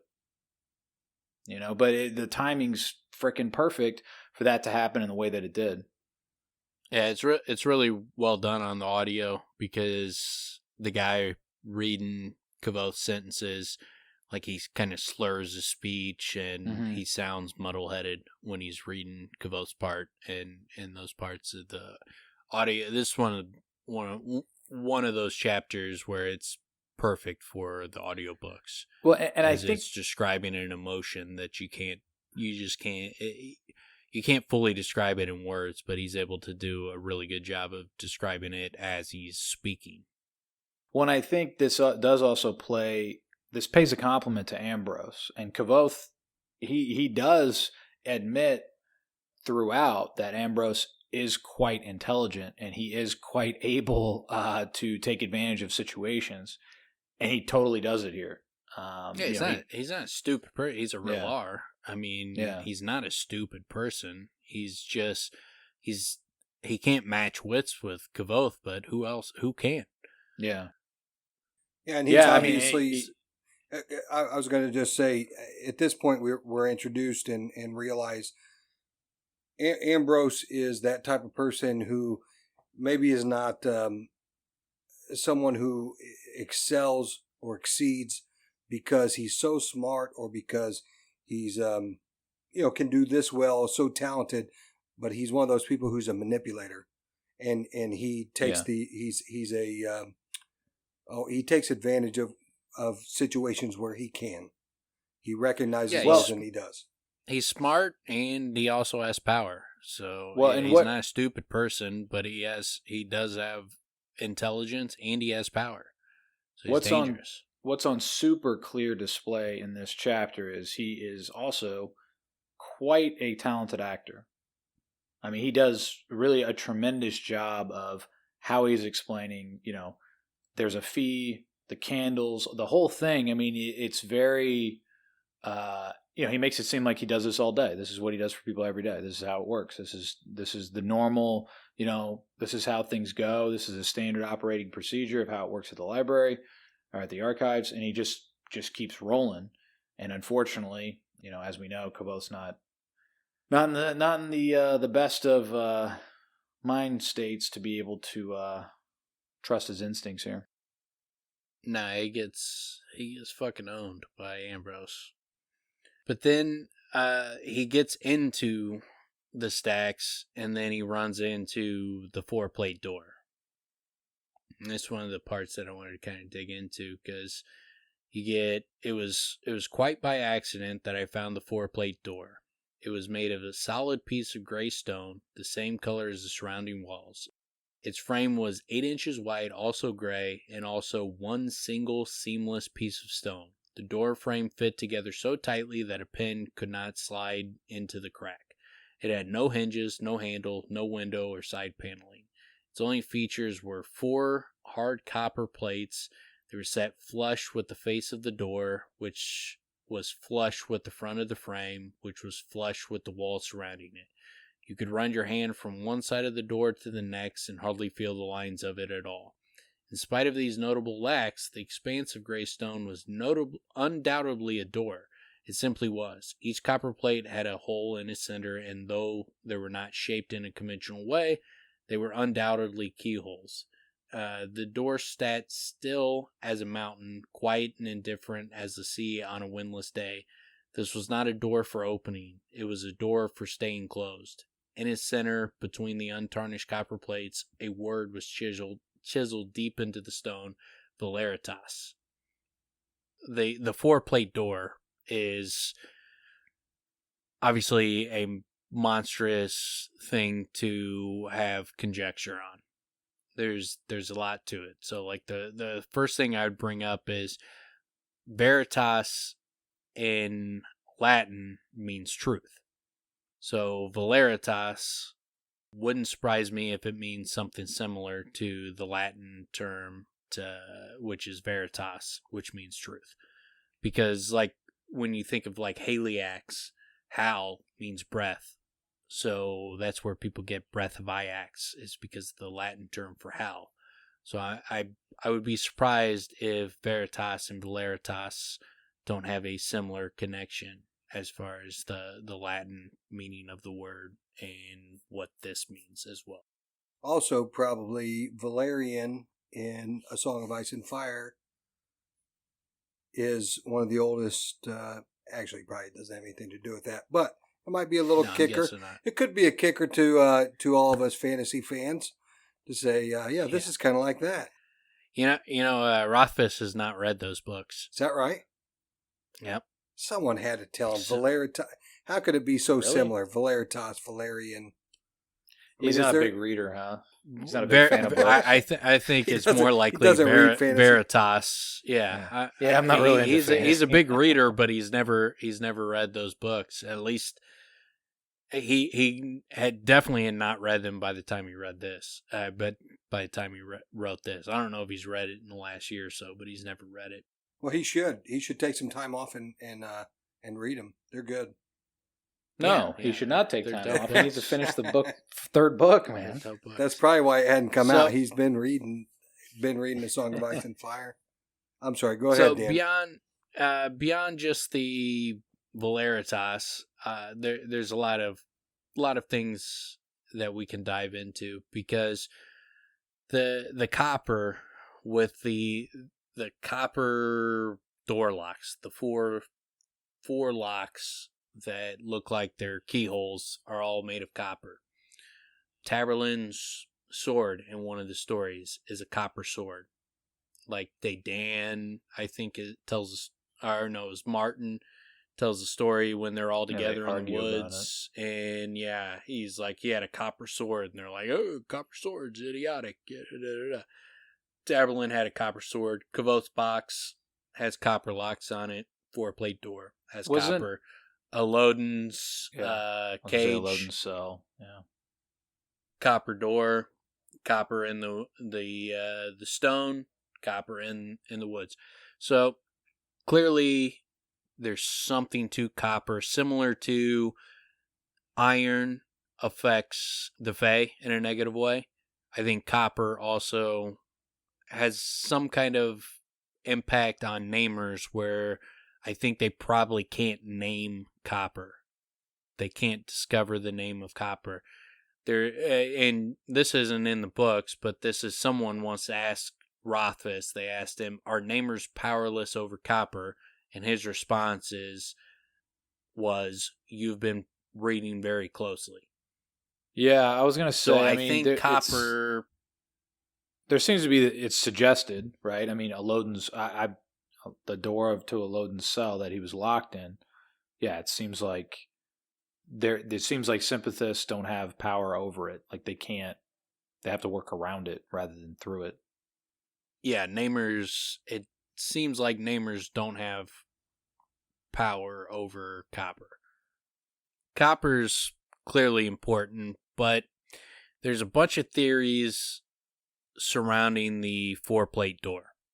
So I'll go over the first theory I'll go over is the one I don't like. I like the least, and that's the 4-plate door is the lackless door. So all the way back in episode 4 when we talked about this, Tim brought up that he thought that he associated the 4-plate door with the lackless door, or at least when we were talking about the lackless door, he talked about that it made him think of the 4-plate door.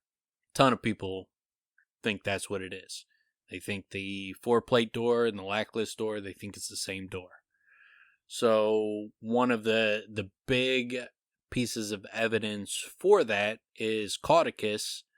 He has a line where he goes, "I've heard that on the oldest parts of the lackless lands and the oldest parts of their ancestral estate, there's a secret door.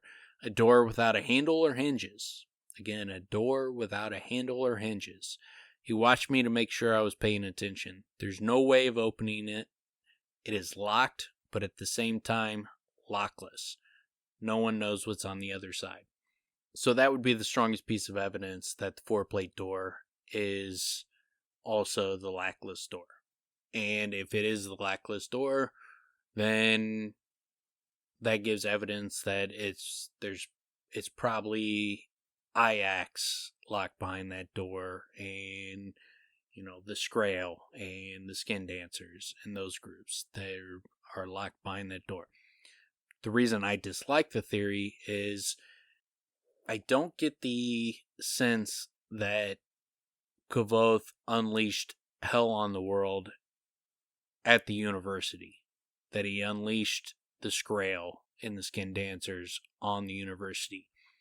Like the way Chronicler talks about the university, he's like, people still tell those stories. They got three different versions of your class with him. It sounds like Kvothe has left the university. Chronicler came in after him, and he's heard all these stories about Kvothe at his time at the university, which is after Kvothe has left.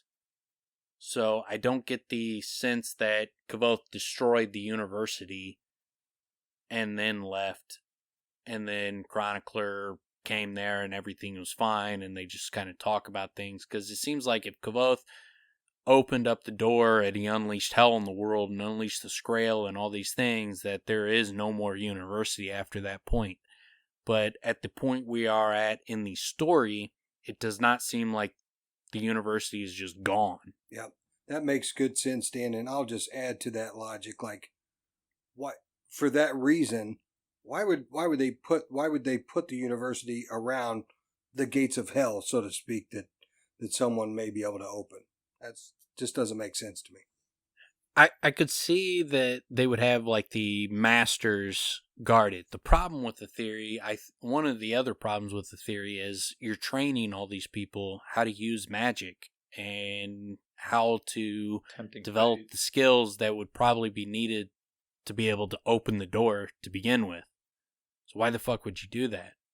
You know, like you get the argument would be, I would assume, is it's hiding in plain sight. They're, you know, they hide it in plain sight, and they're teaching these people, and they're expecting no one's going to be able to open the door.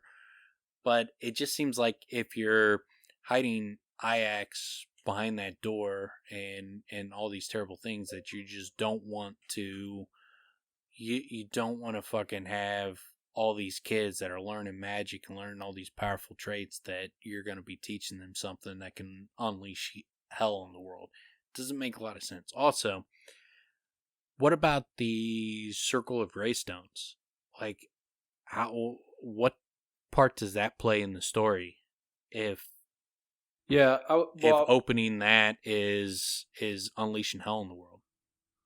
I was gonna say also, there's no Ilish knot. Like, I feel like there's something to with the box that he has in his room. There's something to Ilish knot sort of involved as well. There seems to be more of a puzzle to it than just the door itself. And yeah, I agree with what you're saying about why. To me, the door in the archives is a tool to imply to the reader that there is a door somewhere, a box somewhere that much like has elements like this door and is holding something behind it. I think there is definitely something important behind the door in the archives, but I think in the sense of the books, it's more of the utility of the door in the archives is to imply that there are other doors or boxes somewhere throughout the world that are holding, you know, hell behind it, so to speak. But I like the impact of the door having similarities to a gray stone as well. Yeah. Yeah, that the fact that it is gray stone, literally, and they talk about the university looks like a giant gray stone. Mm-hmm. I think there is something to that. I don't think that is just coincidental that it is gray stone, that the university looks like a giant gray stone, and I think there's definitely something to that. Now, as far as the lockless box, I mean, you could devise a scenario where the lockless box is brought to the university because they're looking for information or whatever. It seems far-fetched that she would go to the university and show these people. It doesn't seem like she's willing to show people. Obviously, she hates Kvothe with a passion at this point, so it doesn't seem like she would go to him looking for answers. So it seems like the lackless box is going to play an important role in opening the doors of stone. So it seems he would have to do a lot of dancing with his writing to be able to create a situation where the lackless box ends up at the university for him to open that door, for it to be the doors of stone. Can I just quickly play devil's advocate here, Dan? What's the building where where Kvothe's first class is with Hemme? I'm just kind of mains or something like that. It's just a class, just classes. I'm just having some similarities in my head where maybe the I thought it was that building where it is. It's that building where he kind of gives a over description of its vastness and its the layout of it being unique. That and my point is that could that be possibly something to do with the circles of waystones that Kvothe dreams about? So that's where I'll just throw that out there. I don't think so, because it doesn't talk about them in any way being like gray stones. It just talks about like it's kind of a maze, and they're built together in a weird way where like sometimes you could walk through a couple rooms to get from point A to point B. If you could just walk straight through those rooms, it'd be much quicker. But the way that they designed it, you got to walk through a bunch of things to be able to get where you're going. None of it seems to describe like a circle. It seems very... It seems like a maze. It seems very like almost unintentional of how erratic it is. There's like courtyards in the middle of nowhere that no one goes to. Yeah. There's rooms that nobody goes in anymore. It kind of reminds me of Ari's Underworld. It's old. This may have been utilized, but they just kind of move on. They talk about maybe there's ghosts in there and lost souls and stuff like that. So it seems like what it gives me the impression of is this is an old place, and they've continuously sort of stacked buildings next to each other and on top of each other, and it just ends up with a bit of a mess. And that's what Maine's ends up being, is a bit of a mess, but it doesn't seem to have an organization to it. I get the impression from the Circle of Greystones that there's an ancient organization to it. Okay. Yeah. I mean, it's a Circle of Greystones, and there's no description of Maine's being a Circle of Greystones. But beyond that, there's a lot of reasons you could come up with to doubt that opening the 4-plate door unleashes hell in the world. There's plenty of reasons to doubt. It's possible. That's the reason I bring it up. Probably half the book fandom believes that the 4-plate door, the lackless door, and the doors of stone are all the same thing. I don't think that's the case, but half the book fandom believes it and believes it passionately, so I'm bringing it up. I think there's more reasons to doubt it than to believe it. I could see an interconnectedness between them. I mean, I naturally see an interconnectedness between them because they are puzzling. They clearly lock something away. There's something behind all of these objects. There's a lot of mystique behind them.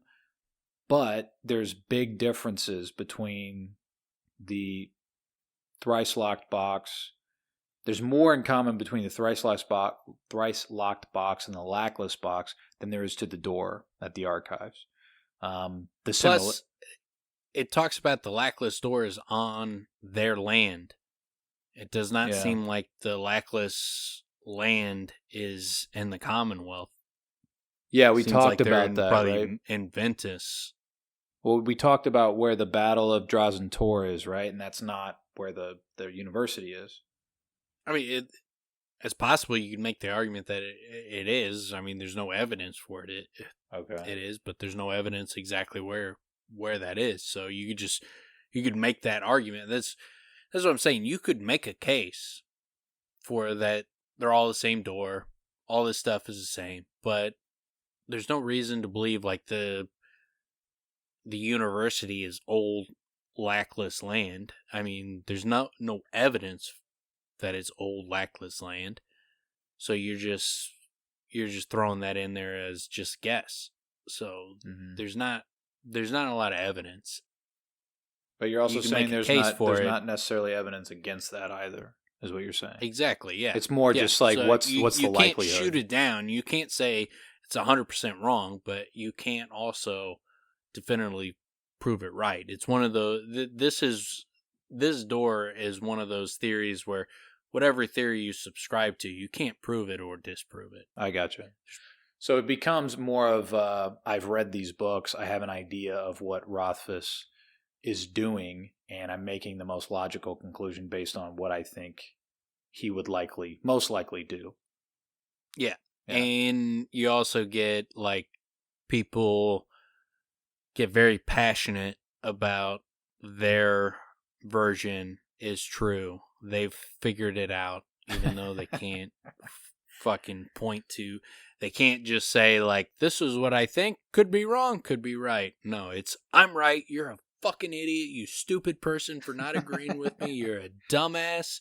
And how could you be so fucking stupid to not see what I see? You're describing 99% of the opinions on the internet. Yeah. That's basically what what you find on the internet. But that is how I feel about the Lone Ranger Tonto theory.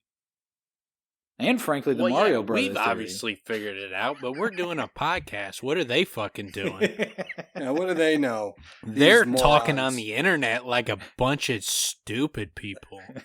Like just talking, typing words. Like we're doing a podcast. This Much is more A official. higher echelon of opinion. Yeah. Much higher echelon of opinion is a podcast. So obviously our theories are exactly right. Gray Dalcenti, Mario theories, the Tonto and Lone Ranger theories. We're nailing it. Hey, Home run, home run, home run, crushing it. But that's why we did a podcast and we didn't just go and sign up on Reddit and make stupid comments. I've got a couple other theories I want to tell you guys about, but we'll wait for another episode. And I'm sure they're right great. too. Yeah, I'm sure they're stupendous. You guys are gonna love we're. them. I mean, so far, all we're doing is hitting home runs. So everybody's. There's no way. Like when everybody goes through all these episodes, by the time they get to this point, they're just bowing down and accepting that everything we say is gospel. Like there's no more doubt. You don't go through this many episodes and still have doubt as far as our word is gospel on these books. We know more than Rothfuss by far. Whoa, okay. Yeah, all right. Rothfuss Take probably there. doesn't even know the Tonto theory. I guarantee you he does not know the Tonto theory, and we figured it out. So we know more than him. There's some merch. Figured it out. We know more than Yeah. more than Patrick. We know Patty better than Patty knows Patty. Oh shit. But all right, so let's move into a couple of the other theories on the four-plate door. One of them is that they're hiding information on the Amir and Chandrian behind those doors, or the true history of the world behind those doors. I like it. This is the theory I like to subscribe to. So that would align with Lauren being part of the Amir, and that he's pruning the library of those books.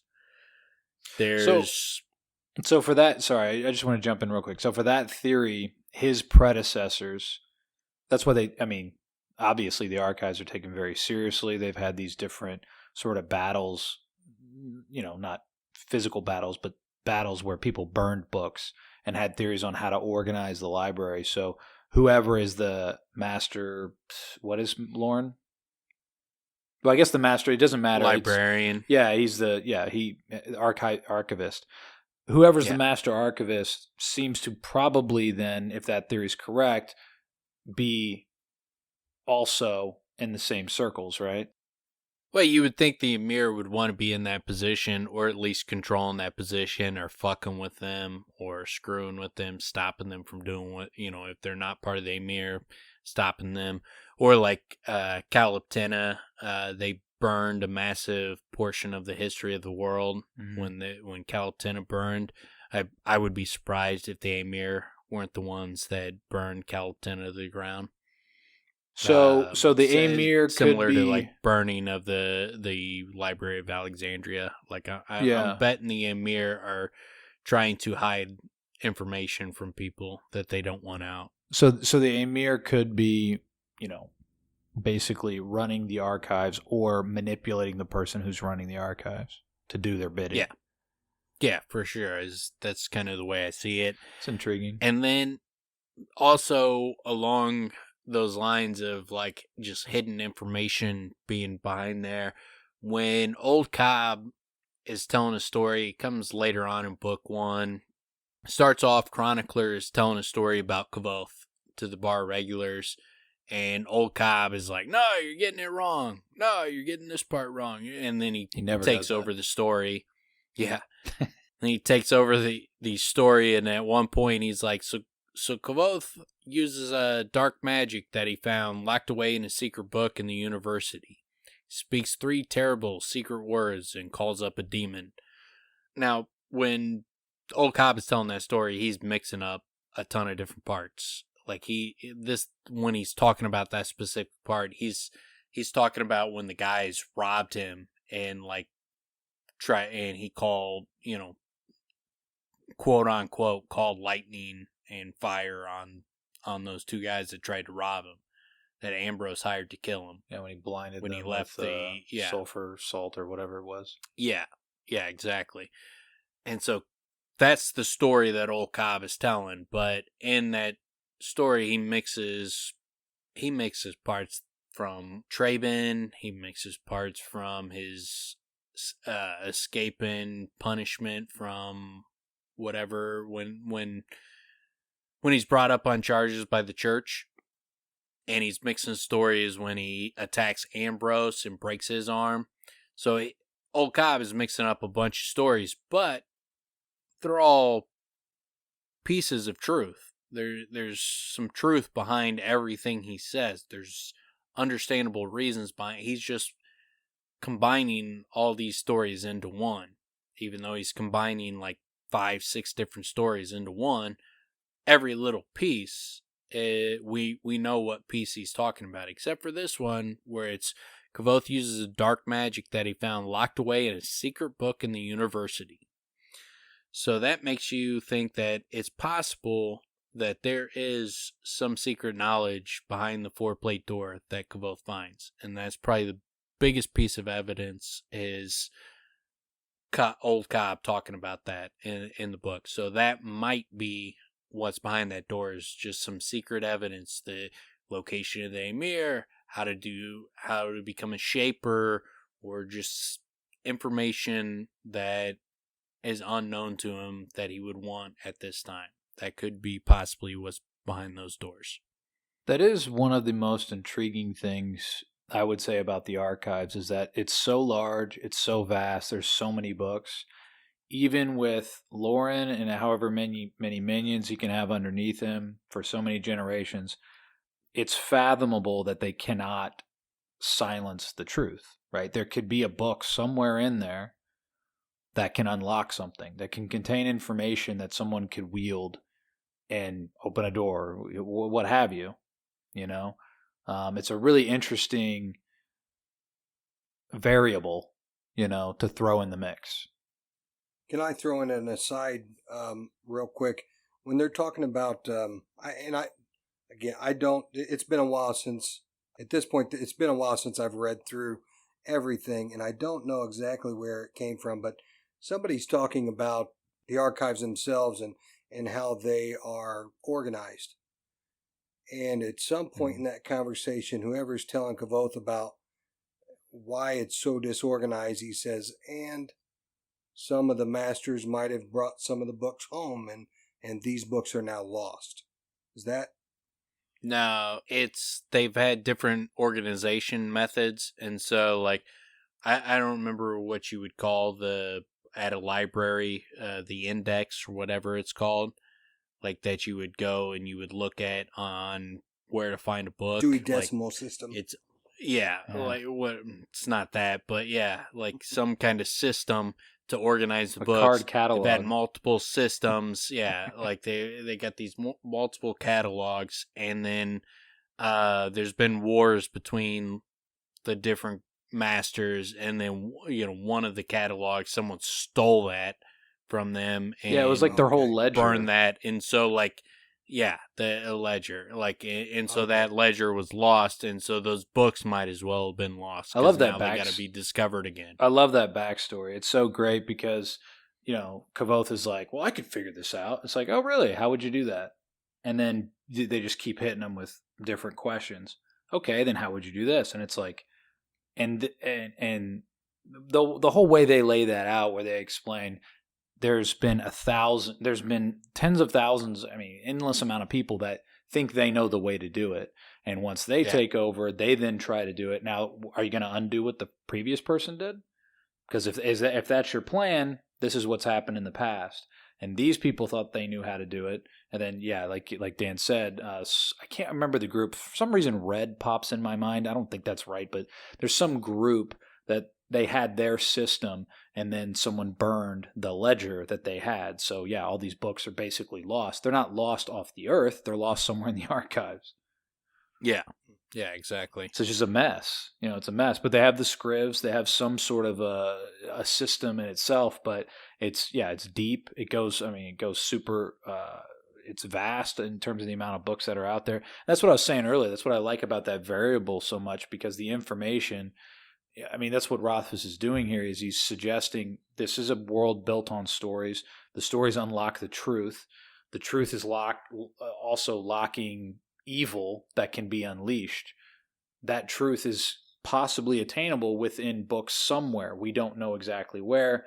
There are groups that are trying to keep it locked away or out of people's eyes, but enough time you can possibly get to it. Maybe, I don't know if they have an Adderall type situation here as well, but it does seem like they have some way that these dudes are sleep deprived and figuring out, Manette, for example. But Kvothe goes through that too, where he just reads and reads and reads. Yeah, Puppet seems to yeah. have the fucking archives mastered. Yeah, Puppet's great. Like the one book they bring up, he's just like, yeah, it's on this floor, this fucking section, right by this book. Boom, boom. There it is. He's one of those guys that seems to have a knack for it. But yeah, he's got to definitely play a bigger role. There's got to be something else coming from Puppet. Yeah, I think he'll play a part in the third book. I don't think we've seen the last of him. I don't know how big a role, but I think he will play a role.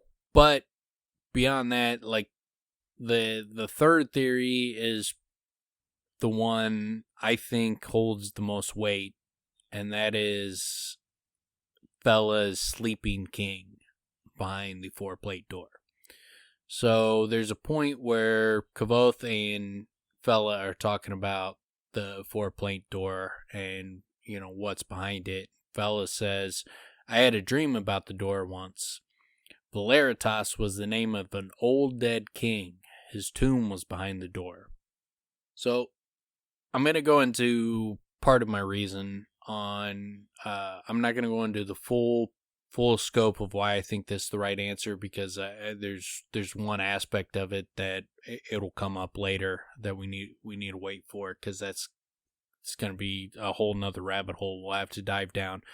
But there's the part where Kvothe talks about, I have stolen princesses back from sleeping Barrow Kings. And Fela is talking about, like, Valeritas was the name of an old dead king. His tomb was behind the door.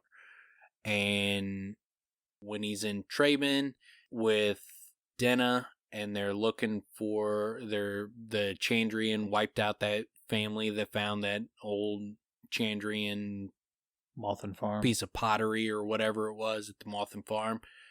Like that was called like Barrow Hill, and he talked about barrows would be these hills that people would make where to be able to bury people like in swamps and stuff like that.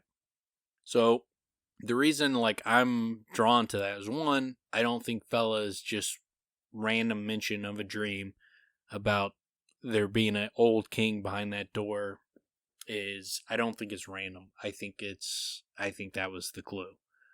Is there's the old king of this city is behind that door, and I think there's probably important information back there. But I also think that I have stolen princesses back from sleeping Barrow Kings. I think that is going to be what he does behind that door. Is he's going to steal a princess back from the Barrow King who's behind the door. So you think King Koopa's behind this door? Yes. Okay. I was going to say yes, Wario. Going back to the Mario okay. theory. Yeah. Yep. Yeah. Going back to the Mario theory, King Koopa is behind the door. I think, and that's when he's going to run into him. I think I remember levels where he was asleep at the beginning of the level, and he like wakes up, jumps out of the castle, right? And you have to fight him. I think I have remember to jump on his shell. I think I remember one level where he was behind a graystone 4-plate door. Okay. Yeah. I was actually going off of true memory, but whatever. I could see a scenario where Fela's story is accurate, and then also behind that door is the true histories of the Amir and Chandrian are also back there. I could also see a scenario where the Ring of Greystones is behind that door, or Feyreaniel is behind that door. So it could be a combination of all these things. But I do think that my guess, and it's just a guess, like you don't have, like I said, there's no hard evidence. But my guess is that would make the most sense, that there's a sleeping king or a dead king behind that door. There's locked information, and he's going to have to. The reason he's going to have to get in the 4-plate door is to save someone, is to save a princess. That would be my guess, is what's behind the door. Now, also, as far as just a little side theory, I've talked about like the university and Imre. I think they might be the twin cities of Marilla and Morella, but it also could be that that city is Bellin, because when Kvothe gets a letter from Denna when she is in Yil, she writes him, and it says something like, on the letter is, he's at such and such a place, Bellinay, Baron, in the Commonwealth, in the middle of the Commonwealth. And so it's called Bellany Baron, was one of the part of the location. Could just be a massive area that constitutes Bellany Baron, and that the Commonwealth is a smaller area of it. But it could mean that Bellany Baron could also be Bellin Barrow, and so the Barrow King, Bellin Barrow. It could be that the Underthing is not part of Morella and Morella. The Underthing could be Bellin, the city of Bellin, which is one of the cities that was conquered during the Creation Wars. So there could be a city on top of a city? Where Ari lives, Mm-hmm. the Underthing, Yeah. That's a lost city. Yeah. So I'm saying that could be Bellin. Uh-huh. And now that the university is built over top of that, they're built on the remains of the city of Bellin.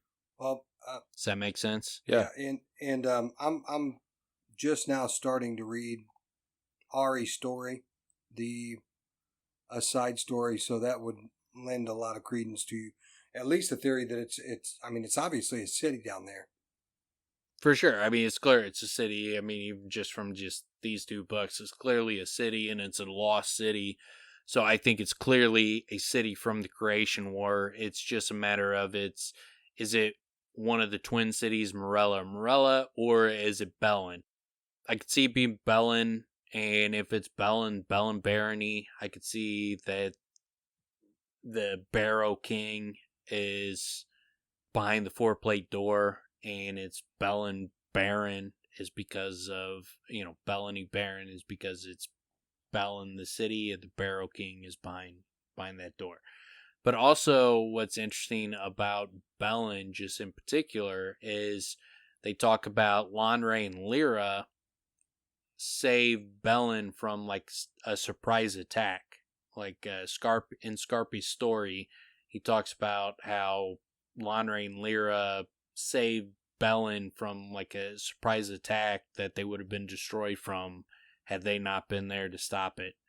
So it also could be, Bellin could be the land where Lanre and Lyra were like basically king and queen of that territory. And so when she talks about she sees a sleeping king, it could be the burial place of Lyra, maybe, or Lanre's body. If Heliax is not actually Lanre or something like that, it could be Lanre's body. There's a lot of theories behind that. If what I'm saying is making sense, it's hard because I could see it in my head how it all fits together. But I'm not sure if you guys are following me. But it could be that the Sleeping King has something to do with them being kings and queens of that territory at one time, if the place is actually Bellin.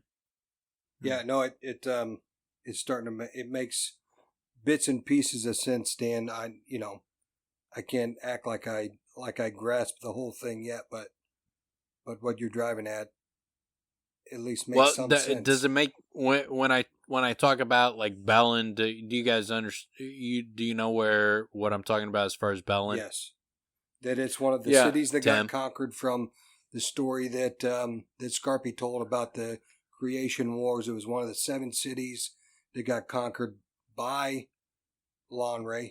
No, it wasn't Lonray that conquered them. Lonray was fighting to, well, I thought that Lonray might have conquered the Chandrian conquered 7 of the 8 cities. Okay, so Bellin is one of those. Yeah. Okay, and then the Bellany Barrow, or Bellany Baron, the reason I bring that up is Kvothe rescued a princess from a Barrow King. Fela saw a sleeping king behind that door, so it could be Bellany Baron, could be Bellin Barrow, and Barrow is referencing the king that she saw is the sleeping king is the Barrow King. Bellany. Does that make sense? Like, I want to make sure, because like I'm talking to you guys, and I want to make sure that the audience is going to be able to follow along with what I'm saying. I think what the audience is hearing is Bellany Baron Bill Bellamy. Yeah. No.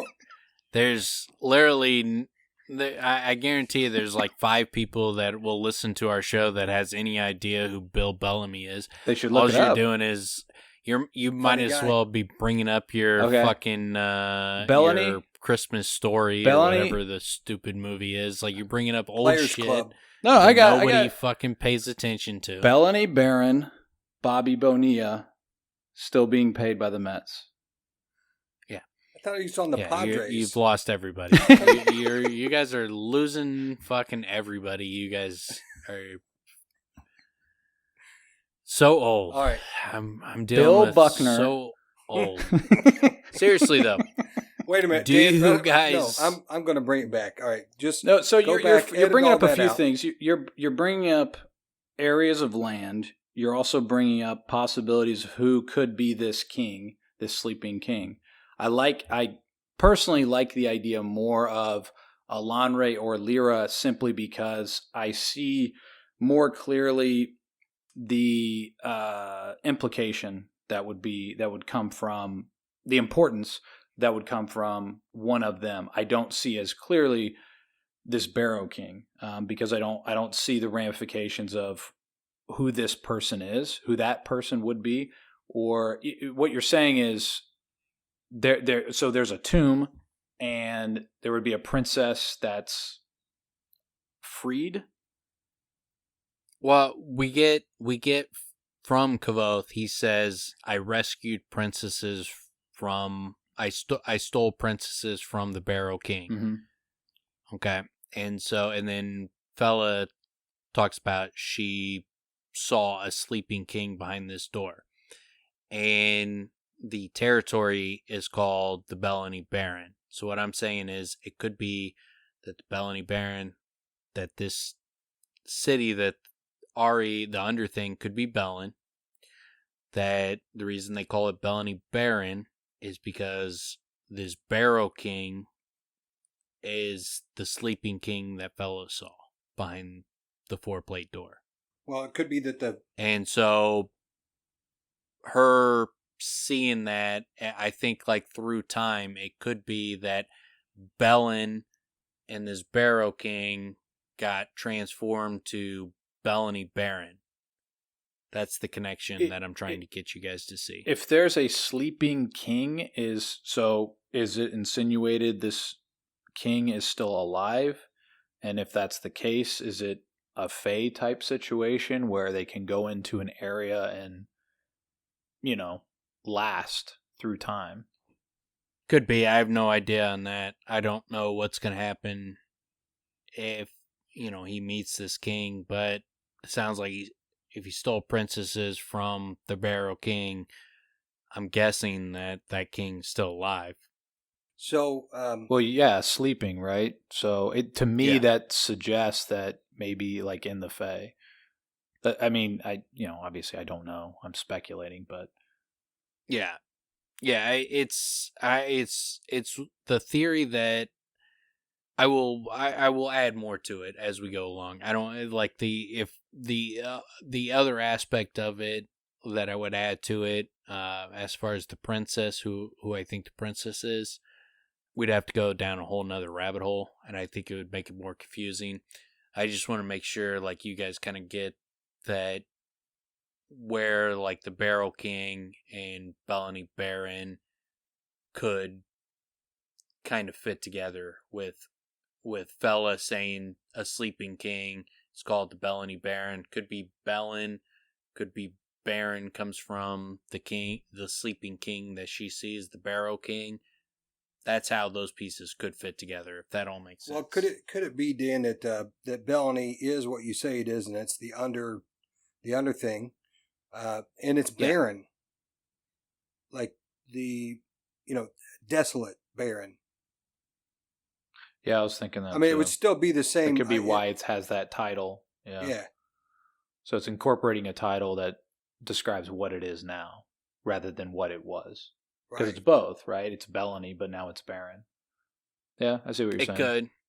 It just wouldn't have any. It wouldn't add anything to the. I don't see how it would add to the story. Like, where as far as like, Bellin could get transformed to Bellany, and the Barrow King could get transformed to Baron. Like, that would have an impact on the story. I get the aspect that it is barren, but I don't know, like, where that would reveal any information. No, that would be more of just a point of clarification. Right? Yeah. Or like the status of... Yeah. And I just feel like I want to mention, I have not delved into any of this. Out of the times I've read the book, this is all new to me.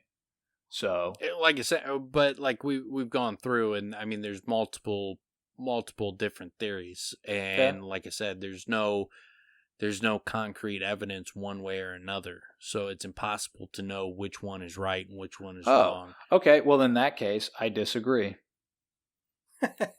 There you have it. Well, you disagree with all of them. There is another theory, Dan, if you'll allow me to.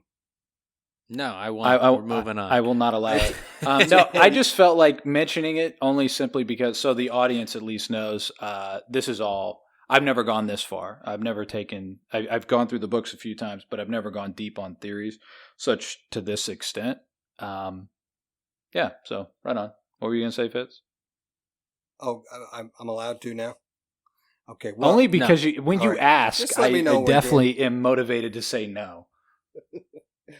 No, but you guys, all the theories that Dan threw out there, they're all wrong. Because what actually is going on with this door is the third book is locked behind the door. And it's the reason why the third book will never come out. Because what Rothfuss was actually trying to do in book 2 was figure out how to unlock that door. But he couldn't do it before the end of the book. And so now we're just left with nothingness. So he's playing. See, I was right. I was right to say no. I was 100% right. So wait, so Rothfuss playing Seek the Stone? Yep, exactly, Dan. Tim, that's what he's doing now. And the whole time he was like, I wasn't really hiding anything. Exactly. Tim, you get it. You get me. Oh, one other thing I wanted to, the last little point I had on the 4-plate door is, I think that, and I haven't seen anybody else bring this up. I'm sure someone's talked about it, but I think maybe that what drove Elodin mad was trying to get in the 4-plate door. I think trying to open it might have been what cracked his mind. I really want to hear that story. Like, and they don't tell it, but I really like, because they allude to it like before it happened, and no one wants to talk about it because it seems like it was so upsetting. Like Sim's, sort of that guy anyway. But yeah, man. So like he goes like, Kvothe asked him about it, and he's like, "Oh no. You don't aim for small secrets, do you? He clapped me on the back as if I'd made an especially good joke. Valeritas, God, I can remember what it was like. Standing down there, looking at the door, wandering. He laughed again. Merciful Telu, it almost killed me. He shook his head. No, you don't get to go behind the four-plate door. But he gave me a conspiratorial look. Since you are a Relor, he looked me from side to side as if afraid someone might overhear us. I leaned closer. Since you are a Relar, I will admit that it exists. He gave me a solemn wink. So like the merciful Telu, it almost killed me.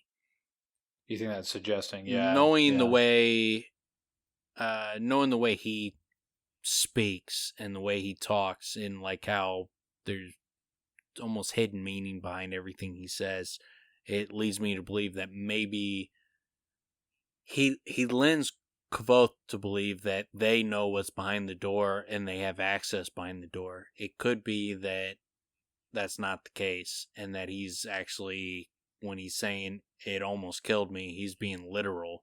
It almost killed him trying to get behind that door. Maybe that's what made him crack.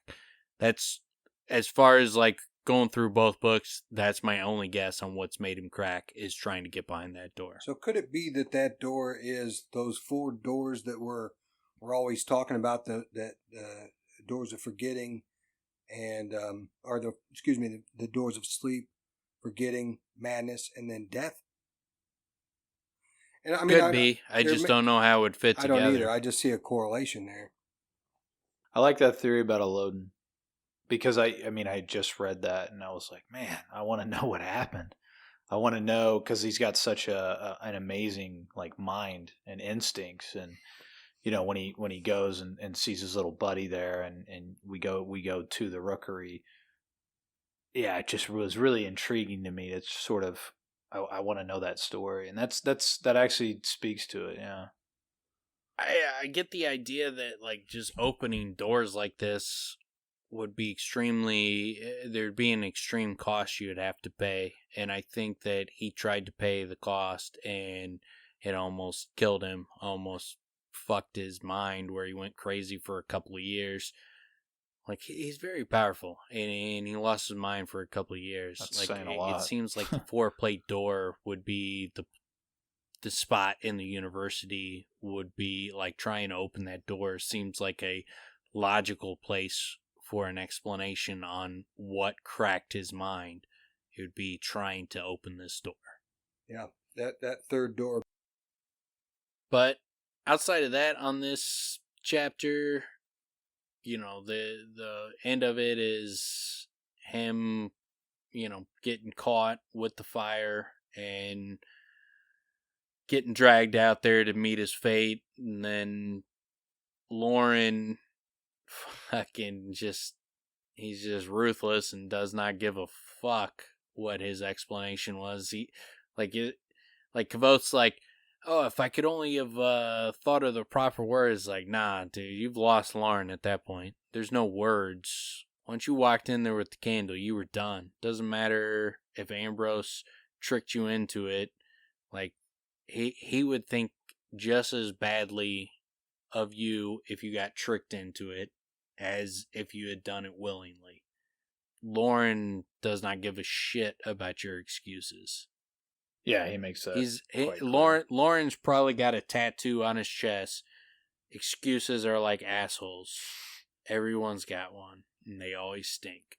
That's his tattoo on his chest. I think he has no regrets. No regrets, yeah. I think he's got thug life. Yeah. Thug life. Thug life above the belly button. Mm-hmm.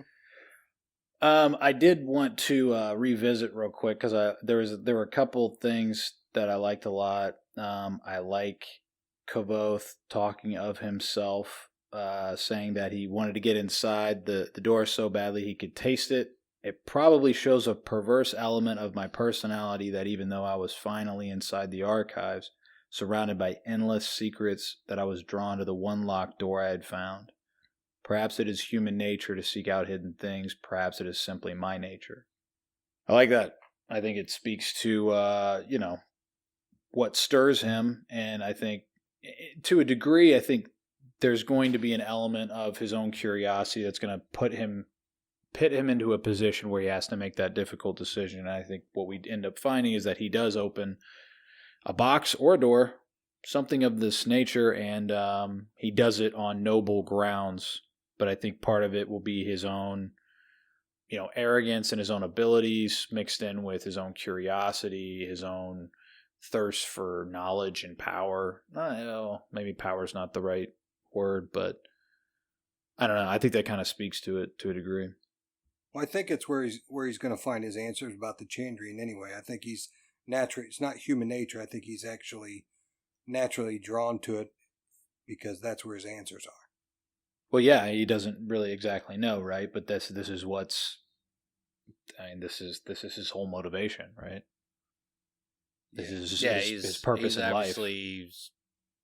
He's extremely curious by nature. He wants answers to questions, but he's got some big fucking questions after what happened to him. Like he's got some questions that most people don't have, and he was already a curious fucking person. I did have a question regarding a quote. We were talking about Lauren and how he does quite a bit about talking about how Lauren never shows any emotion, and then now he storms into the room. His normally placid expression as fierce and hard. And then Kvothe felt himself a sweat cold, and I thought of what Tecum wrote in Theophany. There are 3 things all wise men fear: the sea and storm, a night with no moon, and the anger of a gentle man. It's a great quote. I like it a lot. It says a lot about Lauren and the position that Kvothe's in this moment. Can you tell me more about Tecum, Dan? Tecum's basically like a philosopher of this world, like old philosopher. The pictures of him are, it's very similar to the guy that Jax goes and sees on that cave. Like there's pictures of Tecum in this world, like speaking to his students from the mouth of the cave. Okay. And so like Jax goes and talks to the hermit in the cave who tries to teach him. Tecum is the stories of the picture of Tecum is him teaching students from the mouth of the cave. But think of him as like who would be I was thinking like a Plato, a Voltaire, Socrates, Aristotle. Yeah. Got it.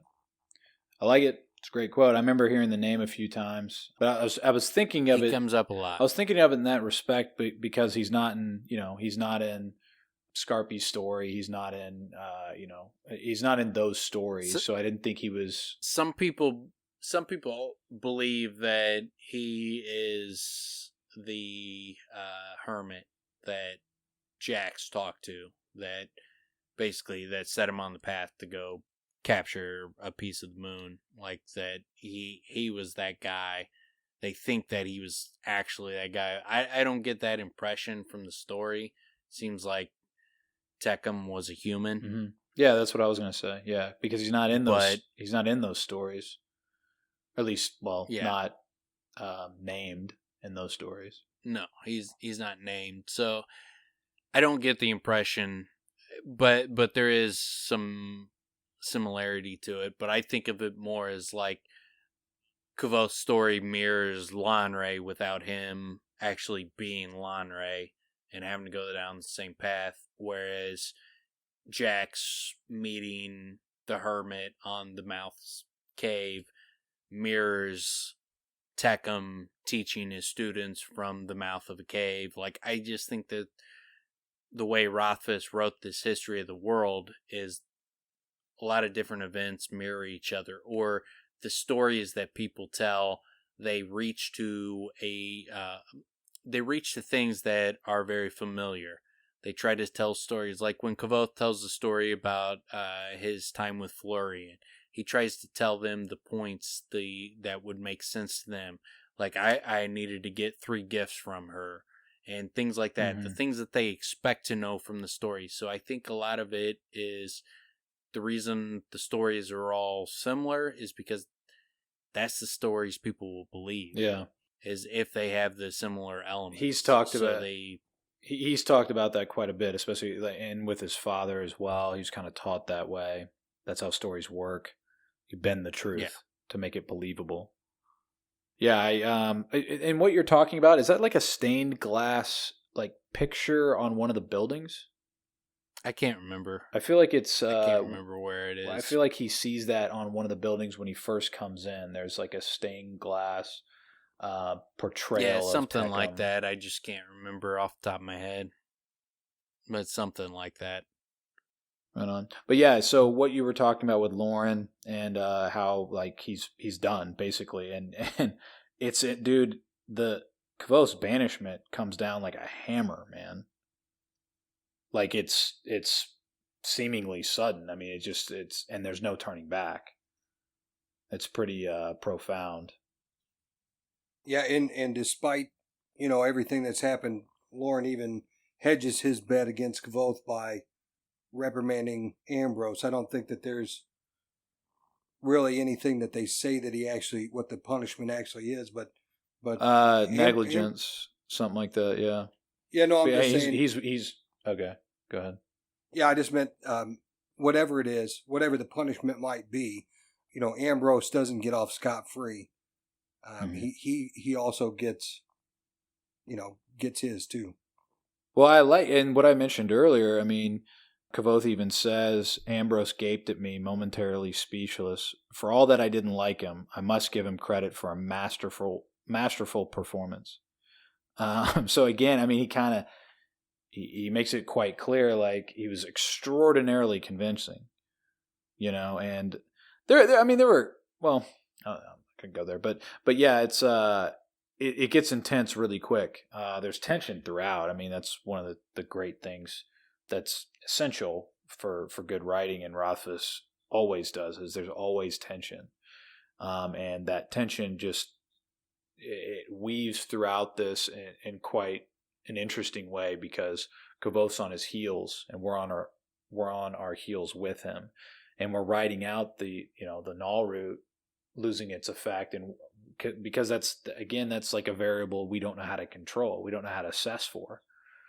I love stuff like that, man, because now we don't really know. We know what's at stake, but we don't really know. We don't really know that he can't have a candle in there until someone finds him with a candle in there. And then it's like, oh shit, not only is this not supposed to be done, no, this has not happened like ever or whatever. It hasn't happened in the longest period, So it's like one of the grossest possible actions that you could take at the university. Yeah, and on a first read through, you have no idea that you're not allowed to have a candle, that you're not, that Ambrose is even lying to him. But when Lauren comes in and snatches them both up, smacks them both down immediately, you quickly understand the repercussions of your foolishness in there. You almost feel like you should have known as a reader that you can't do that kind of shit. Yeah, well, and it's interesting again, because it goes back to what we just talked about, how the lecture could have been, how you explain sympathy could have been really dry, yet it's delivered in such a great, profound way. You could explain how the library functions and how they light the place up and how you walk through it in a really dry fashion, or you do it this way and he gets he gets expelled from the archives. You do it in a way where there's tension throughout. He's drugged, but it's wearing off. He's getting fucked over by Ambrose. He's really like making it concrete, the beef they're going to have between one another, and steep that in real stakes. Yeah, it's great. I mean, as much as we said it's hard to read through, it's, again, first time through, you don't really know. You don't know these things going in. But yeah, that hammer falls with a lot of weight when it's banned. Boom, it's over. Like, there's no going back. So, but yeah, it's great. You do find out more. So Kvothe heads down to the mess hall after he gets banned out and immediately tells everybody, all his buddies, what happened. And they're like, yeah, there's no stacks fee. You've got these lights, they're free. So, And then they go on to tell you how dangerous he is, Ambrose. Yeah, I like Manette in this part. I like him a lot. Like this little end of this chapter where it's like, ban. Manette looked at me. He hasn't banned anyone in a dozen years. What'd you do? Piss on a book? He's like, so he tells him, some of the scripts found me inside with a candle. Merciful Telu. Manette laid down his fork, his expression serious for the first time. Oh, Lord must have been furious. But I love that little, the little interaction with Manette, this whole part where he's like, what'd you do? Piss on a book? It's a fucking great line. And then when Sim's telling Kvothe about Ambrose, and he's telling him, like, Manette's like, he's like the 12th most powerful person in Ventus. And Sim does the Tim Actually. He's the 16th most powerful person, and Manette gives him like a look like, dude, shut the fuck up. And he's like, yeah, anyways. Nice. And it goes back into his point. But yeah, I love that whole internet. Yeah, but there is important information. Like, unlike when Tim drops his actuallys and he gives us information we don't give a shit about, Simon gives us some really good information, because he goes, actually, he's 16th in peerage. You've got the royal family, the prince regents, Mayor Alvaron, Duchess Samista, Aculus, and Maelwyn Lackless. He trailed off under Manette's glare. So you get that the big figures, Mayor Alvaron, Duchess Samista, Aculus, and Maelwyn Lackless. I don't know who Aculus is. Or the second guy he said. Aculeus. I don't even know how you pronounce that. I don't even remember hearing the name. Aculeus. Or the other ones were the Prince Regents and the royal family. Like that, obviously, the Prince Regents are the sons to the king. I was going to say, so how that reads, Aculeus would either be like Maelwyn's brother or sister or something? Yeah, I don't know. You would assume brother. Yeah, well, yeah. Or dad. Yeah, well, yeah, that's... It's funny, because when I just read through it, I didn't... I think in my mind there was a comma, and now I'm seeing there's not. Because my notes, I just had down Mayor Alvaron, Maelwyn Lackless, because I know those two names. Yeah. But Aculeus, whatever. That's just Samista and Aculeus Lackless. Maybe it's their father. I don't know who it is. I don't know at all. But, you know, Maelwyn obviously came in. Mayor Alvaron came in. The royal families mentioned. The Prince Regents, we don't know anything about them. We don't know anything about Duchess Samista. We don't know anything about Aculeus or whatever the fuck his name is. But either way, what's described here is the guy's basically the most as royal as you get, being at the university or anywhere, really. So it's as royal as you get being in 16th in line. Well, and we also get that Sim drops really good actuallys, and Jesus. Tim fucking drops some garbage bullshit actuallys that just slow everything down. So does it make you wonder why he's working at anywhere, for that matter? Working? No, it does not surprise me. Like, I look at it like the way, like, I think they're smart. It makes me appreciate Ambrose's family, because it'd be like, look, we're already powerful in wealth, you know, and status and all that kind of stuff. Why wouldn't we want to go fucking learn magic and learn how to be a powerful sorcerer? Oh, no. Like, why wouldn't you want your son to be that? Not that he's at university, but that he's working at the archives or at the, at the library. That seems to be, you don't really have a choice there. Like, you have to. You got to be somewhere. Yeah, you have to do something. That's one of the things I brought up that before. Would be the spot he would choose with the least amount of, not having to fucking do surgery or sympathy. It seems like that would be the place he would end up. Okay, so that it's not. He's into poetry and shit. So okay, seems like that'd be the spot he would end up. Okay, so he's basically getting a useless literary degree, like Tim. I gotcha. Oh, Jesus. We do also get more here about how dangerous this motherfucker is and how he does these things. He's very methodical and very careful about the way he fucks people over. He's not connected to it.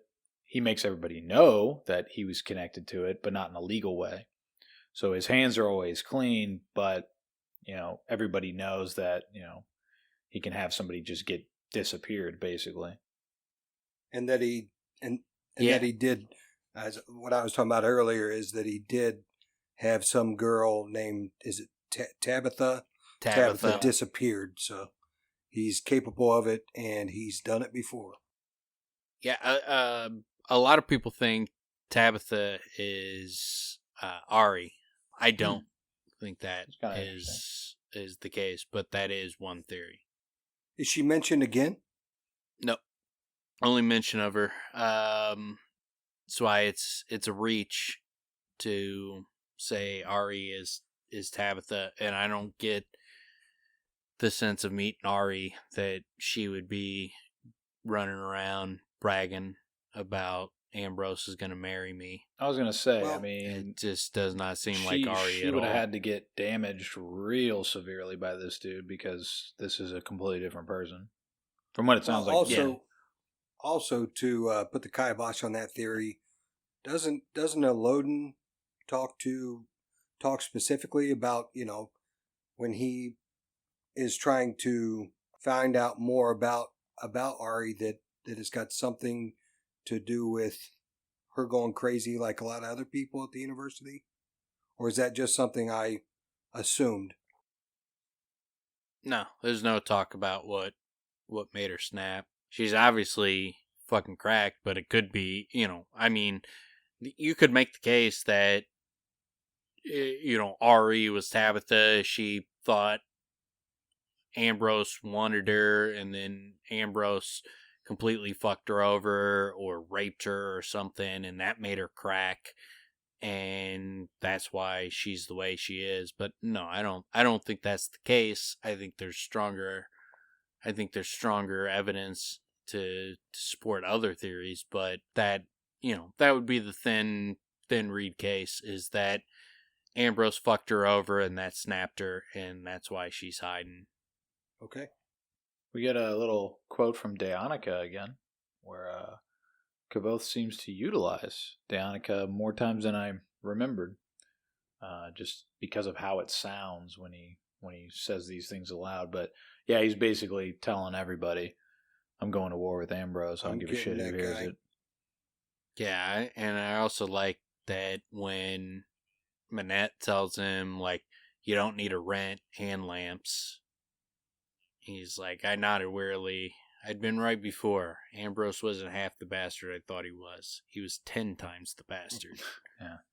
But does not cause him to pull back at all. Like, if anything, he jumps further into the fire. He just fully jumps into it and does not think twice about it, because the fact that he realizes how dangerous Ambrose is does not stop him one bit.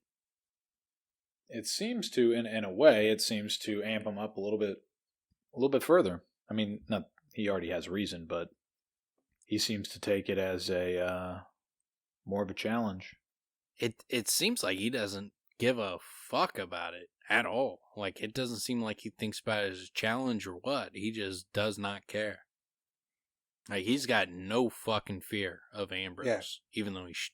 He's got no fear. He has no care of what he should be afraid of. I mean, I think he definitely cares to get his revenge. He cares to take out his anger and hatred on Ambrose, or at least fuck with his life.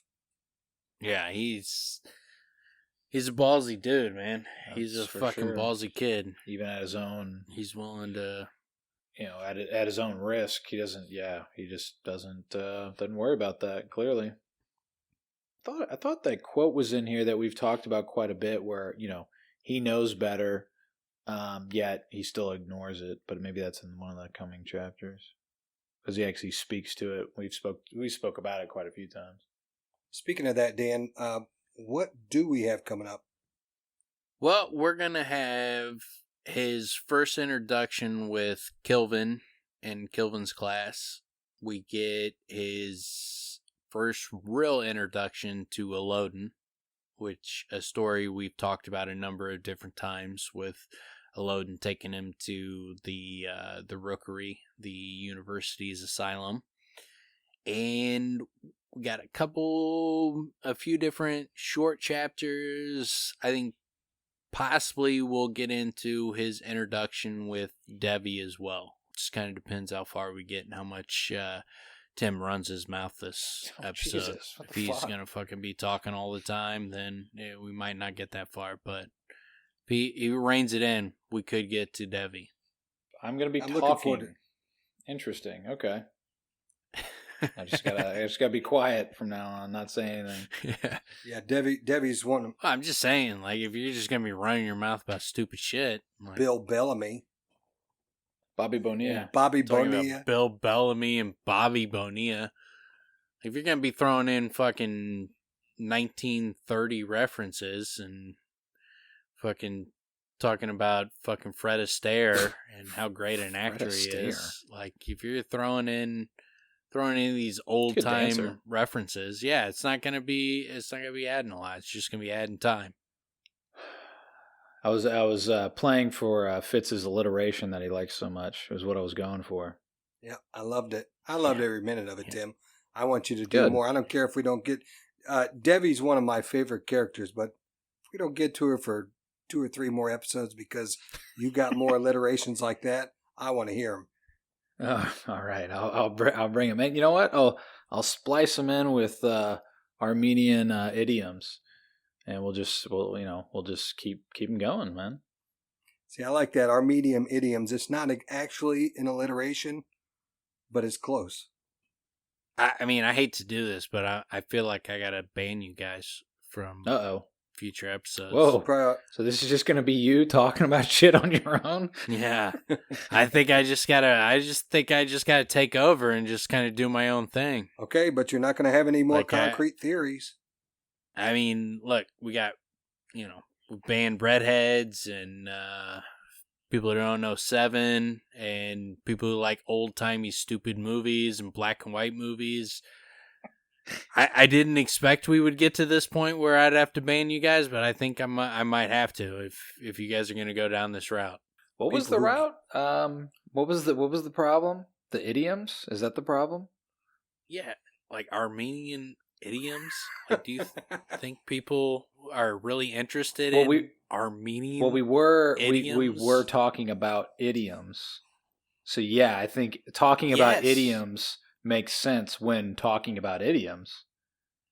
Not just shoehorning Armenian idioms and all your guys' weird things you've developed in your life. Wait, no one cares about Don't draw on your own life experiences? Yes. 80s baseball alliterations. Don't draw on your own life experiences. No one cares about your life. Okay. I'm going to be very limited if I can't talk about things that I've experienced and things that I've learned, and towards what we're reading. It's going to be a challenge. It will be better for the audience. The more limited you guys are, the better. Jesus Christ. All right, everybody. Well, let's wrap it up with that, and Dan will talk to you guys next time alone. Maybe fully explain everything to you guys, and you'll be complete. Yeah, I'll complete you. All right. Good night. Come back for the 12th episode. It's going to be good. All right, peace out.